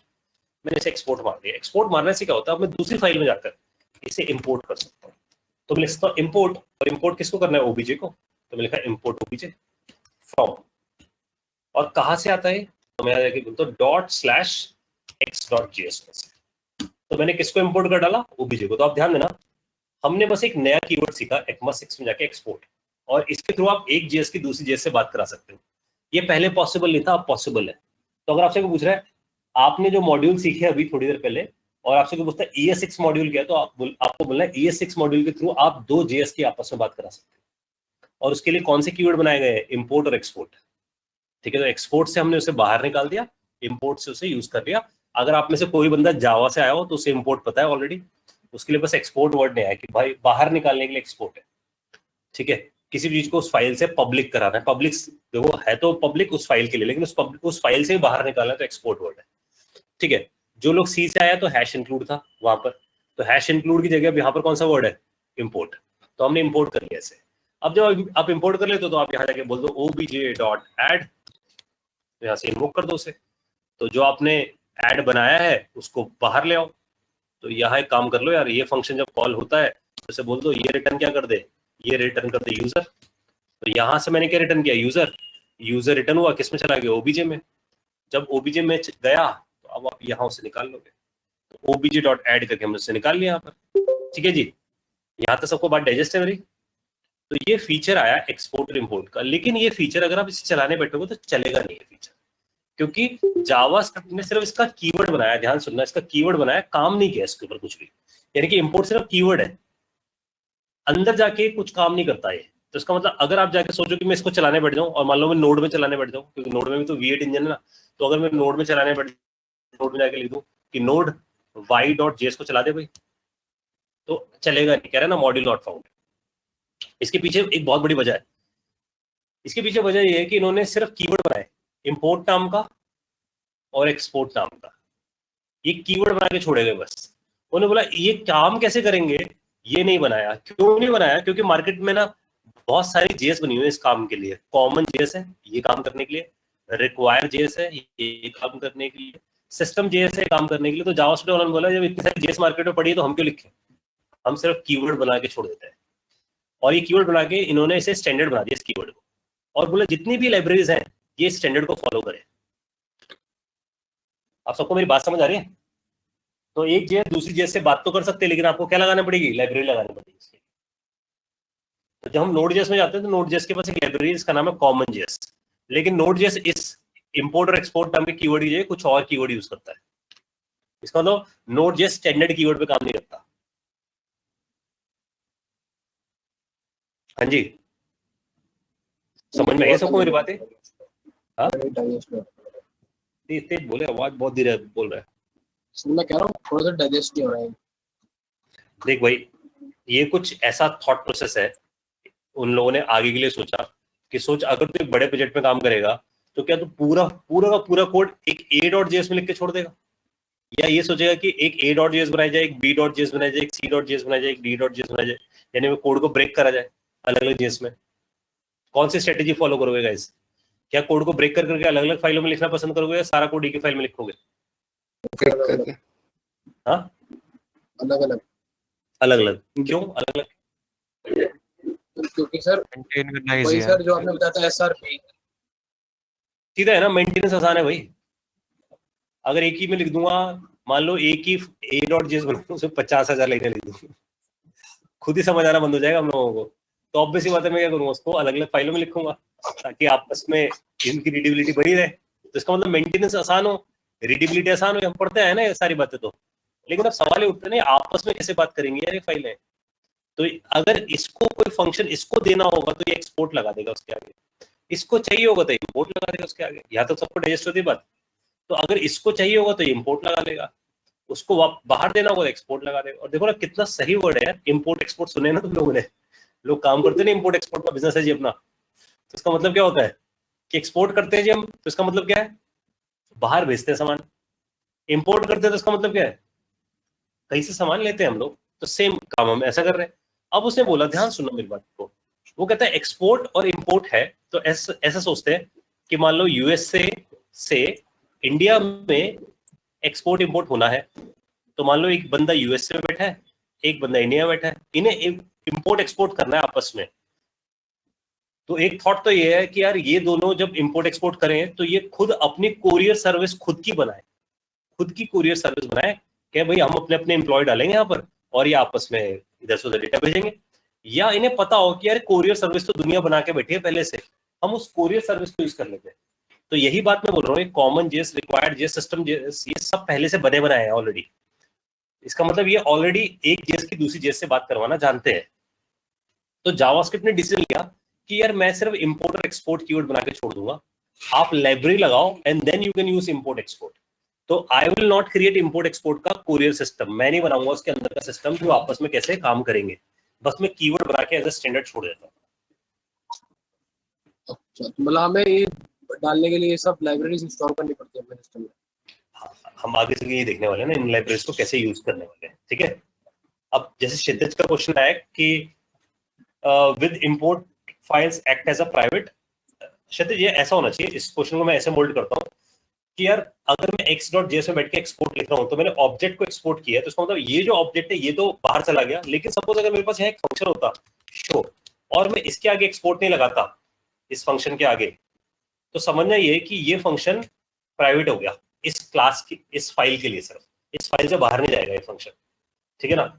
और अब अगर मैं जाकर यहाँ लिखता हूँ फंक्शन प्रिंट, मैंने लिखा लेकिन इसके आगे मैंने एक्सपोर्ट वर्ड लिख दिया, तो ये फंक्शन क्या बन गया, ये पब्लिक बन गया। आई होप क्षितिज ये बात समझ आई हो। तो अब मैं फाइल लेवल पे भी प्राइवेट पब्लिक कर सकता हूँ bye using this export and import word. तो इसको मैं दूसरे डेवलपर्स को अपने फंक्शन बाहर देना चाहता हूँ तो एक्सपोर्ट लगाऊंगा हर चीज के आगे, जिस चीजों को नहीं देना मेरे को अपनी फाइल तक ही रखना है तो उसके आगे मैं एक्सपोर्ट नहीं लगाऊंगा, ठीक है। तो जैसे मैंने प्रिंट के ऊपर क्या लगाया एक्सपोर्ट, तो अब मैं white.js में जाकर क्या कर सकता हूँ, obj कॉमा प्रिंट को भी लेकर आ सकता हूँ, ठीक है। और मैं फिर यहां जाकर प्रिंट को कॉल भी लगा सकता हूँ। हाँ जी, सबको डाइजेस्ट है बातें। अब मैं इसे रन क्यों नहीं कर पा रहा हूँ, क्योंकि मेरे को क्या चाहिए, मेरे को कोई ना कोई लाइब्रेरी चाहिए उसमें से, तभी मैं उसे यूज कर सकता हूँ। बोलो यार, कोई डाउट इसमें? क्षितिज ये बात समझ आई है जो मैंने बताया? एक एक बोलो सर, एक एक ऐसे एक्सपोर्ट करना पड़ेगा, जैसे एक फंक्शन उसमें बहुत सारे रहे तो ऑब्जेक्ट है, एक एक पे एक्सपोर्ट सब कर लो, अलग एक्सपोर्ट नहीं ना, थॉट ऐसा भी तो है भाई। अगर मैं जाकर, अगर मैं बोल रहा हूँ कि मेरे पे 10 फंक्शंस हैं जिनको मेरे को बाहर निकालना है, तो मैं क्या करूँ, एक्सपोर्ट करके एक ऑब्जेक्ट बना दूं पी नाम से, और उसके अंदर सारे फंक्शन डाल दूं, मान लो XYZ नाम से, ABCD नाम से। तो असल में मैंने किसको बाहर निकाल दिया, पी को। मैंने अगर पी को बाहर निकाला तो उसके अंदर के सारे फंक्शन तो बाहर निकल गए, समझ आई बात? हाँ तो पी को एक्सपोर्ट नहीं करना पड़ा ना, मैंने ऑब्जेक्ट को एक्सपोर्ट कर दिया सीधा।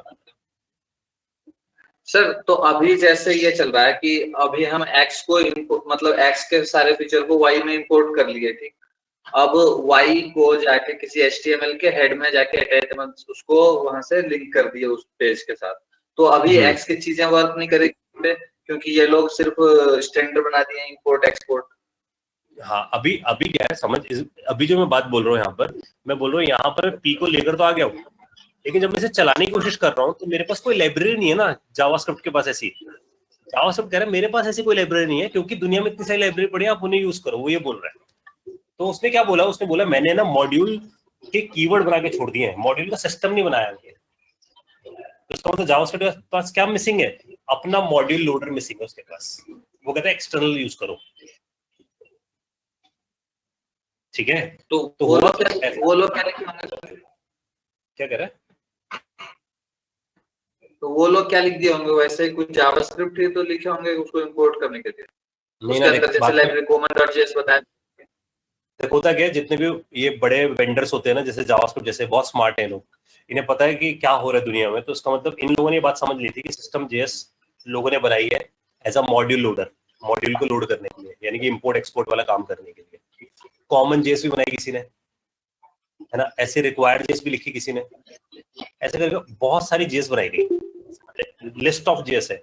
AMD जेएस भी एक, अगर गूगल पे सिर्फ सर्च करोगे मॉड्यूल लोडर जेएस, तो अगर आप सिर्फ इस वर्ड को सर्च करके आओगे तो आपको दिखेगा पता नहीं कितने मॉड्यूल लोडर जेएस बनी हुई है, ठीक है। तो देखो रिक्वायर्ड जेएस सामने आ गया आपके, AMD आ गई, कॉमन जेएस आ गई, और ऐसे देखो 10 कह रहे 10 minutes primer to JavaScript modules, तो ऐसे बहुत सारे मॉड्यूल लोडर पड़े। तो उसे पता थी कि इतने सारे जब बने हुए हैं तो मैं क्यों बनाऊं, तो उसने बोला ये जो बने हुए हैं ये सब नॉन स्टैंडर्ड है। नॉन स्टैंडर्ड का मतलब कॉमन जेएस वालों को लगा हम तो यूज करेंगे इंपोर्ट की जगह रिक्वायर, ध्यान सुनना, वो कहते हैं हम इंपोर्ट की बजाय यूज करेंगे रिक्वायर, और हम यूज करेंगे मॉड्यूल डॉट एक्सपोर्ट्स। तो इन्होंने अपने घर का स्टैंडर्ड बना दिया, समझ कि भाई हमारा तो स्टैंडर्ड ही होता है जी, रिक्वायर वालों को अलग स्टैंडर्ड है, AMD वालों को अलग स्टैंडर्ड, सिस्टम जेएस वालों को अलग स्टैंडर्ड है।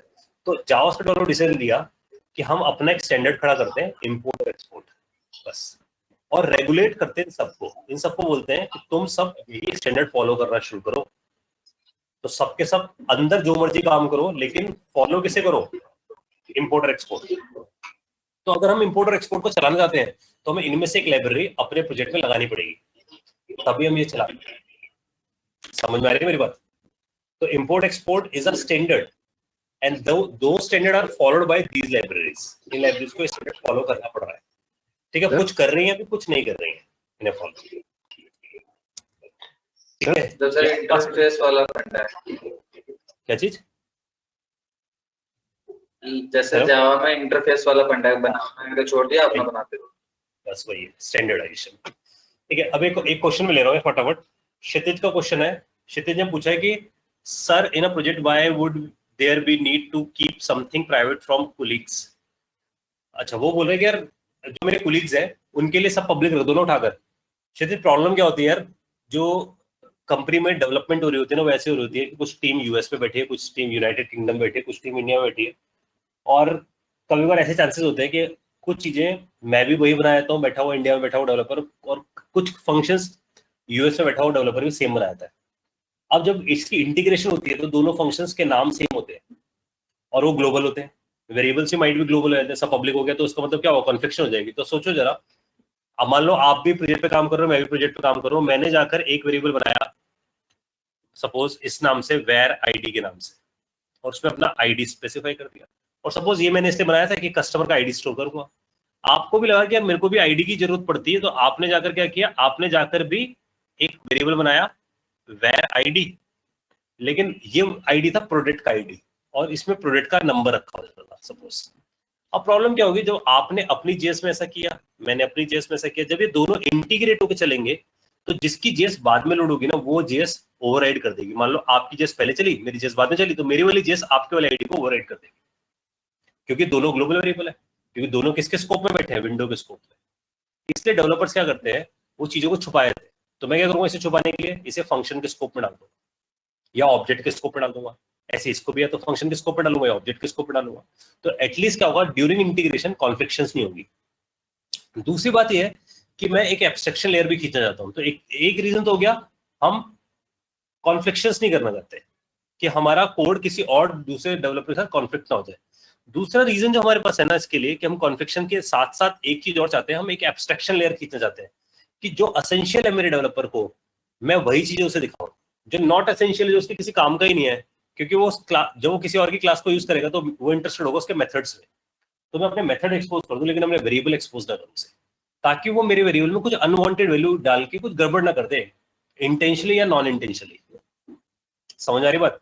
तो दैट्स व्हाई कि हम एक एब्स्ट्रैक्शन लेयर खींच पाए कि जो दिखाना है सिर्फ वही दिखाएं उसे, ठीक है, और साथ में हम कॉन्फ्लिक्ट ना कर पाए कोड में, इसलिए हम ऐसा कर रहे हैं।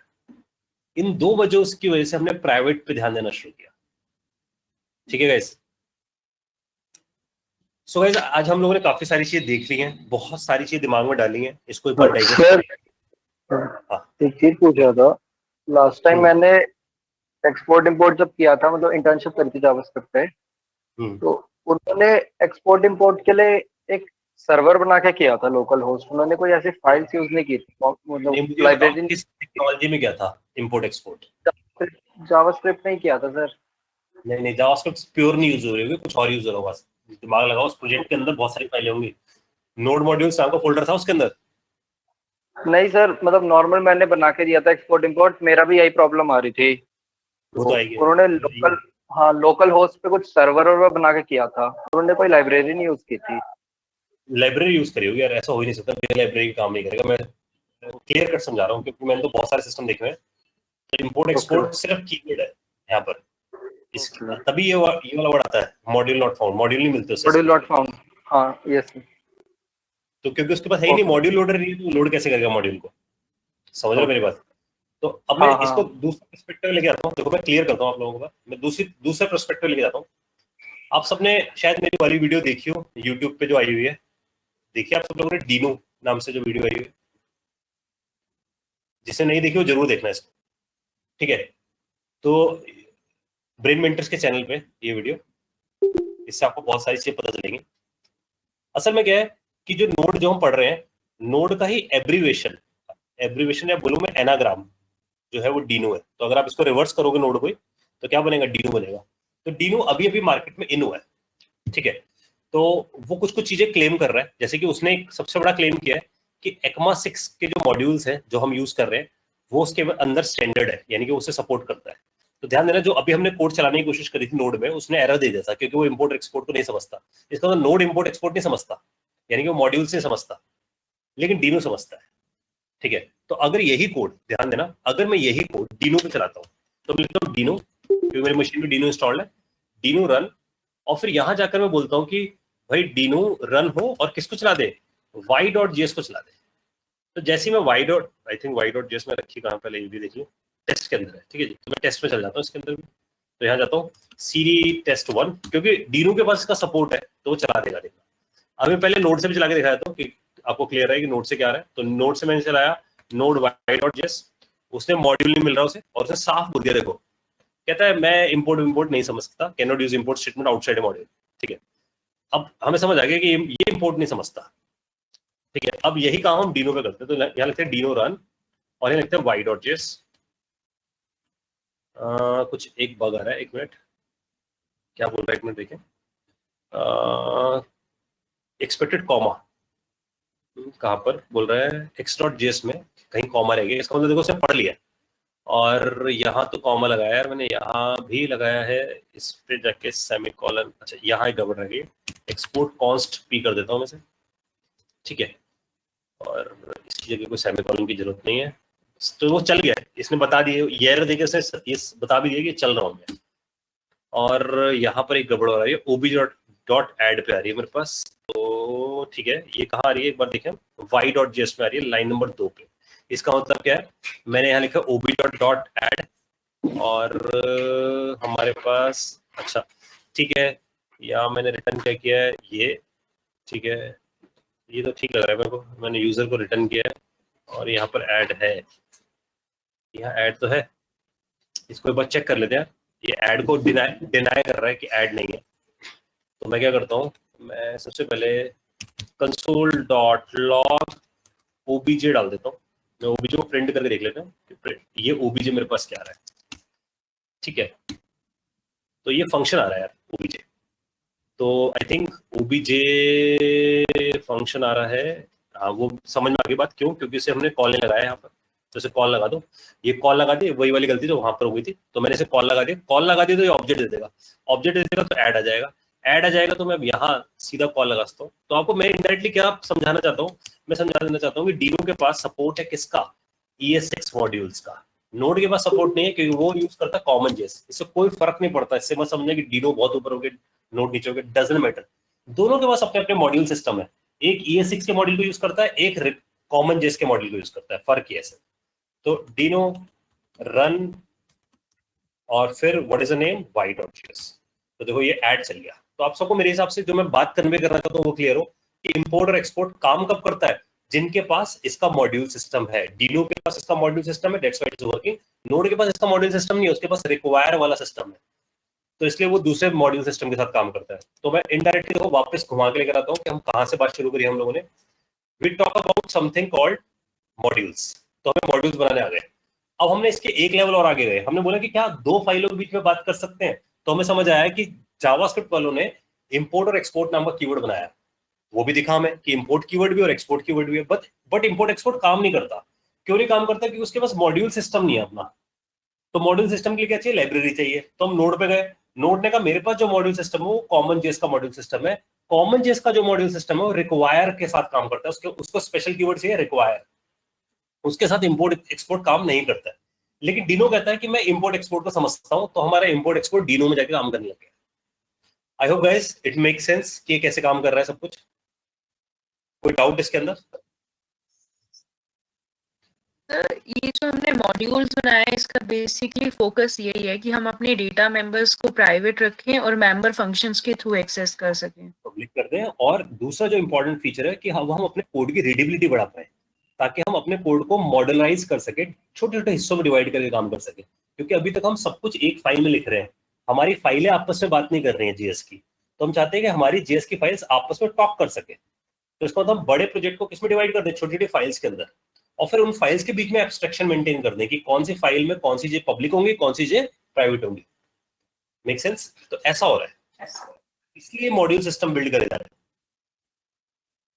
ठीक है सर, तो इससे बस ये बात हमें समझ लेनी है कि नोड भी मॉड्यूलर है और डीनो भी मॉड्यूलर है, लेकिन दोनों के अंदर के जो मॉड्यूल सिस्टम है वो अलग अलग चीजों में लिखे गए हैं। हाँ जी बोलो। मतलब लोकल फंक्शन भी एक्सपोर्ट हो सकते हैं किसमें? जैसे हाँ, मतलब local ए के function अंदर, ए के अंदर अगर बी है तो मेरे को खाली बी भी भेजना है। नहीं समझा मैं। जैसे सर इसमें कहते हैं ओबीजी के अंदर ऐड है ना, मैं खाली ऐड को एक्सपोर्ट करने जाता हूँ। नहीं नहीं, ऐसा हो फिर तो मेरे को एक ऑब्जेक्ट बना के करना पड़ेगा, ऐड को बाहर से करना पड़ेगा। अगर मैंने एक्सपोर्ट इसको कर रखा है यूजर को, तो जाएंगे एक्सपोर्ट होकर। तो जैसे मैंने यहाँ नहीं दिखाया है, शो को सिर्फ एक्सपोर्ट करें तो उसके आगे एक्सपोर्ट लगा दो बस, या जैसे सॉरी प्रिंट को।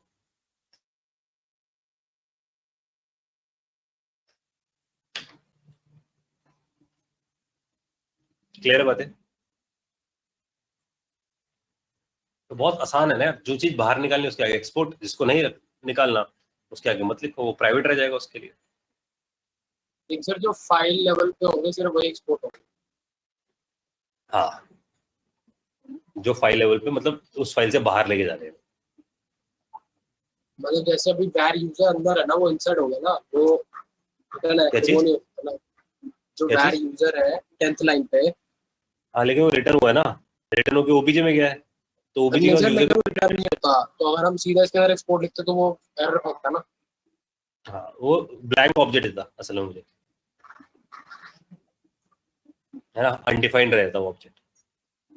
एक्सपोर्ट तो नहीं सर, मैं एक्सपोर्ट नहीं कर रहा, मैं ये कह रहा हूँ कि रिटर्न यूजर सपोज नहीं होता है यहाँ पर। हाँ तो अभी तो बोल रहा हूँ एक्सपोर्ट तो हो गया ना ओबीजे, लेकिन उसको कुछ वैल्यू नहीं मिली ना, तो अनडिफाइंड रह गई। मैं इसकी भी बात नहीं कर रहा कि एक्सपोर्ट वैर ओबीजे भी हटा दो। मैं उसी को तो इंटरलिंक कर रहा हूँ। अगर सिर्फ फंक्शन हो और हाँ। उसके अंदर से कुछ इंपोर्ट करना चाहिए, क्योंकि फंक्शन तो ग्लोबल स्कोप पे बैठा होगा और जो वैर यूजर होगा वो उसके लोकल स्कोप पे बैठा होगा, तो वो तो कभी रिटर्न नहीं हो सकता। ऑब्वियस है ना, वो तो लोकल वेरिएबल, वो तो आएगा स्टैक में रुक जाएगा। विदित इससे उसका तो कोई लेना देना नहीं है ना, गलत इंटरलिंक कर रहा है ना, वो तो लोकल वेरिएबल है, वो तो कभी मिलेगा भी नहीं। अगर मैं एक्सपोर्ट कर रहा हूँ इस फंक्शन को और इसके अंदर कोई लोकल वेरिएबल रख रखा है, वो मिलेगा ही ना कभी भी, जब तक कि मैं उसे रिटर्न ना कराऊं। तो इसका मतलब एक्सपोर्ट कौन हुआ है? प्रिंट। ये तो लोकल है ना, जब प्रिंट को बुलाओगे तो डब्ल्यू आ जाएगा मेमोरी। और अगर एक्सपोर्ट डब्ल्यू के आगे एक्सपोर्ट डब्ल्यू नहीं हो सकता यार, एक्सपोर्ट ऊपर वाली चीज होती है हमेशा यार, या तो वो लोकल होगा या वो पब्लिक होगा, दोनों थोड़ी के अंदर वाले को हम ठीक है, वो तो नेचर उसका लोकल है ना। फंक्शन को हम एक्सपोर्ट कर सकते हैं ना, क्योंकि वो बाहर है। ठीक है, क्लियर है बात? खाली ग्लोबल चीजों को एक्सपोर्ट कर सकते हैं, राइट? ना देख, ऐसे ऐसे मत याद रखना, गलत याद रखना, इंटर फंसा देगा तेरे को। तो ये बात याद रख कि लोकल वेरिएबल्स तो लोकल है, it can not be act as a public. ठीक है, जैसे सोच जावा में जाके तो लोकल वेरिएबल के आगे पब्लिक लगा कर आ जाए, एरर है।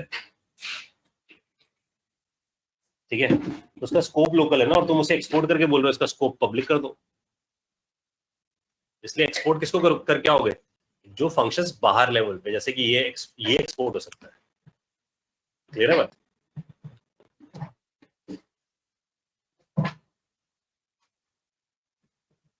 हाँ जी, डाइजेस्टर सबको बता दो।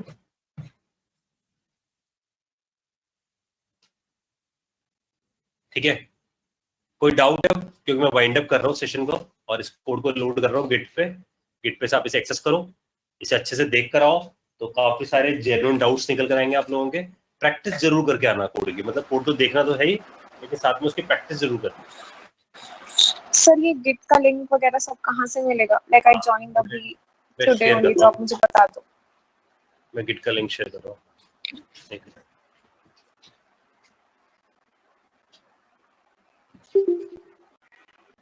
आप विजुअल स्टूडियो यूज कर रहे हो कोडिंग के लिए?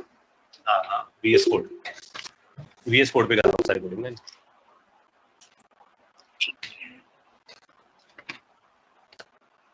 और अभी आपने सिर्फ VS ही इंस्टॉल करवाया ना, मतलब और कुछ लाइक नोड और ऐसा कुछ? मोस्ट ऑफ द टाइम हम ब्राउज़र पे कर रहे हैं सब चीजें, क्योंकि अभी तो बहुत बेसिक हुआ ना, कैलकुलेटर बनाना सीखा इन लोगों ने। अब हम थोड़ी डीप में जाना चाहते हैं कल से, कि अब हम देख रहे हैं चीजें डिटेल आउट करके। तो पहले तो बहुत बेसिक चीजें थी, फंक्शन कैसे बनाते हैं, वेरिएबल कैसे डिफाइन करते हैं, एरे कैसे डिफाइन करते हैं, इन सब चीजों पे फोकस था।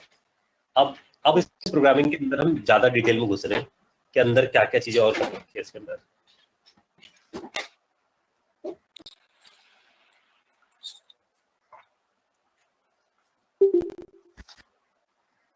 सर ये नेम्ड अरेज क्या होती है? क्या चीज? नेम्ड अरेज नेम्ड एरेज अभी हम लोगों ने पढ़ने हैं, नेम्ड एरेज ना, ये भी हमने देखने हैं।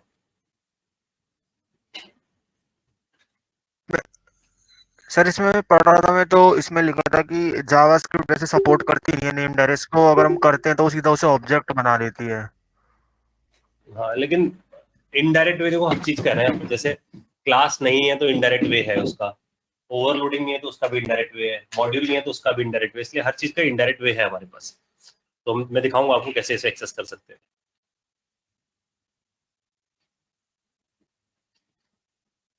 सर एक ये इवेंट प्रोपोगेशन करके टर्म आई थी एक, जिसमें बबलिंग और कैप्चरिंग थी, इसका कुछ? ये सब आगे आएंगे यार, अभी तो एप्लीकेशन पे आएंगे ना, तब हम सीखेंगे इवेंट बबलिंग कैसे होती है, कैप्चरिंग कैसे होती है, तब आएंगे उसमें। अभी दूर है यार, अभी देखो मैं इस तरीके से चल रहा हूँ, कोर कंसेप्ट अच्छे कर लो, भागने वागने का कोई फायदा नहीं है कि हम इधर देख लें उधर देख लें। वो सब छोटी मोटी चीजें जो आप मेरे को बता रहे हो ना, ये जो है ना, ये बहुत टाइम टेकिंग है, तो बहुत दिमाग लगाना पड़ेगा। ये कोर कंसेप्ट से समझना है जावास्क्रिप्ट के, ये जो क्लोजर ये सब वर्ड यूज करें ना, आपके अगर कोई जान पहचान में कोई एक्सपीरियंस डेवलपर हो, कोई रिलेटिव में हो, या कोई सीनियर फ्रेंड सर्कल हो, आप उनसे बात करोगे तो बताएंगे ये कितने कोर कंसेप्ट्स है। और फ्रेशर को अगर पता है तो बहुत प्लस माना जाता है। बाकी इवेंट बबल कर दिया हमने, या कैप्चर कर दिया, और बहुत सारी छोटी छोटी चीजें, वो सब बहुत छोटी छोटी वर्ड्स है, वो सब इजीली हम डॉम में खेल जाएंगे वो सारी चीजें। तो अभी हम जो एप्लीकेशंस बनाएंगे तभी आएंगी सारी चीजें सामने। Okay sir, okay. सर कोई रेफरेंस बुक वगैरह? बता देता हूँ, एक मिनट बाहर रख दिया भाई मैंने, कोड टुडे, एक मिनट।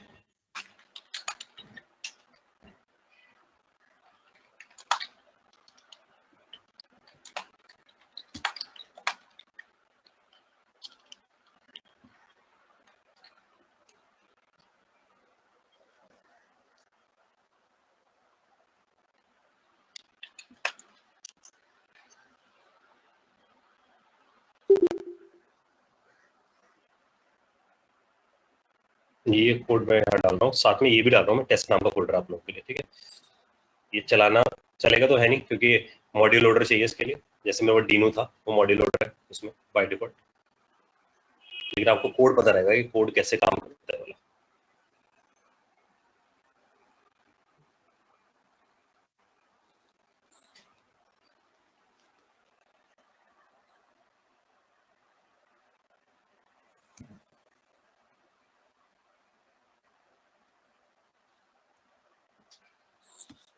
ये मैंने चैट विंडो पे डाल दिया है, जिनको लोकेशन चाहिए हो कि कहाँ से आ रहा है कोड, उसकी लोकेशन मैंने यहाँ डाल दी। तो रश्मि चैट विंडो पे आपको दिख जाएगा सही हो रहा है, यहाँ से एक्सेस कर सकते हो कोड, ठीक है। चलो जी गाइस, तो मैं I am going to wind up. और जो बुक की बात है वो है स्पीकिंग विद जावास्क्रिप्ट नाम से, जिसे आप रेफर करते हो शुरू में, तो काफी अच्छी बुक है स्पीकिंग विद जावास्क्रिप्ट नाम से।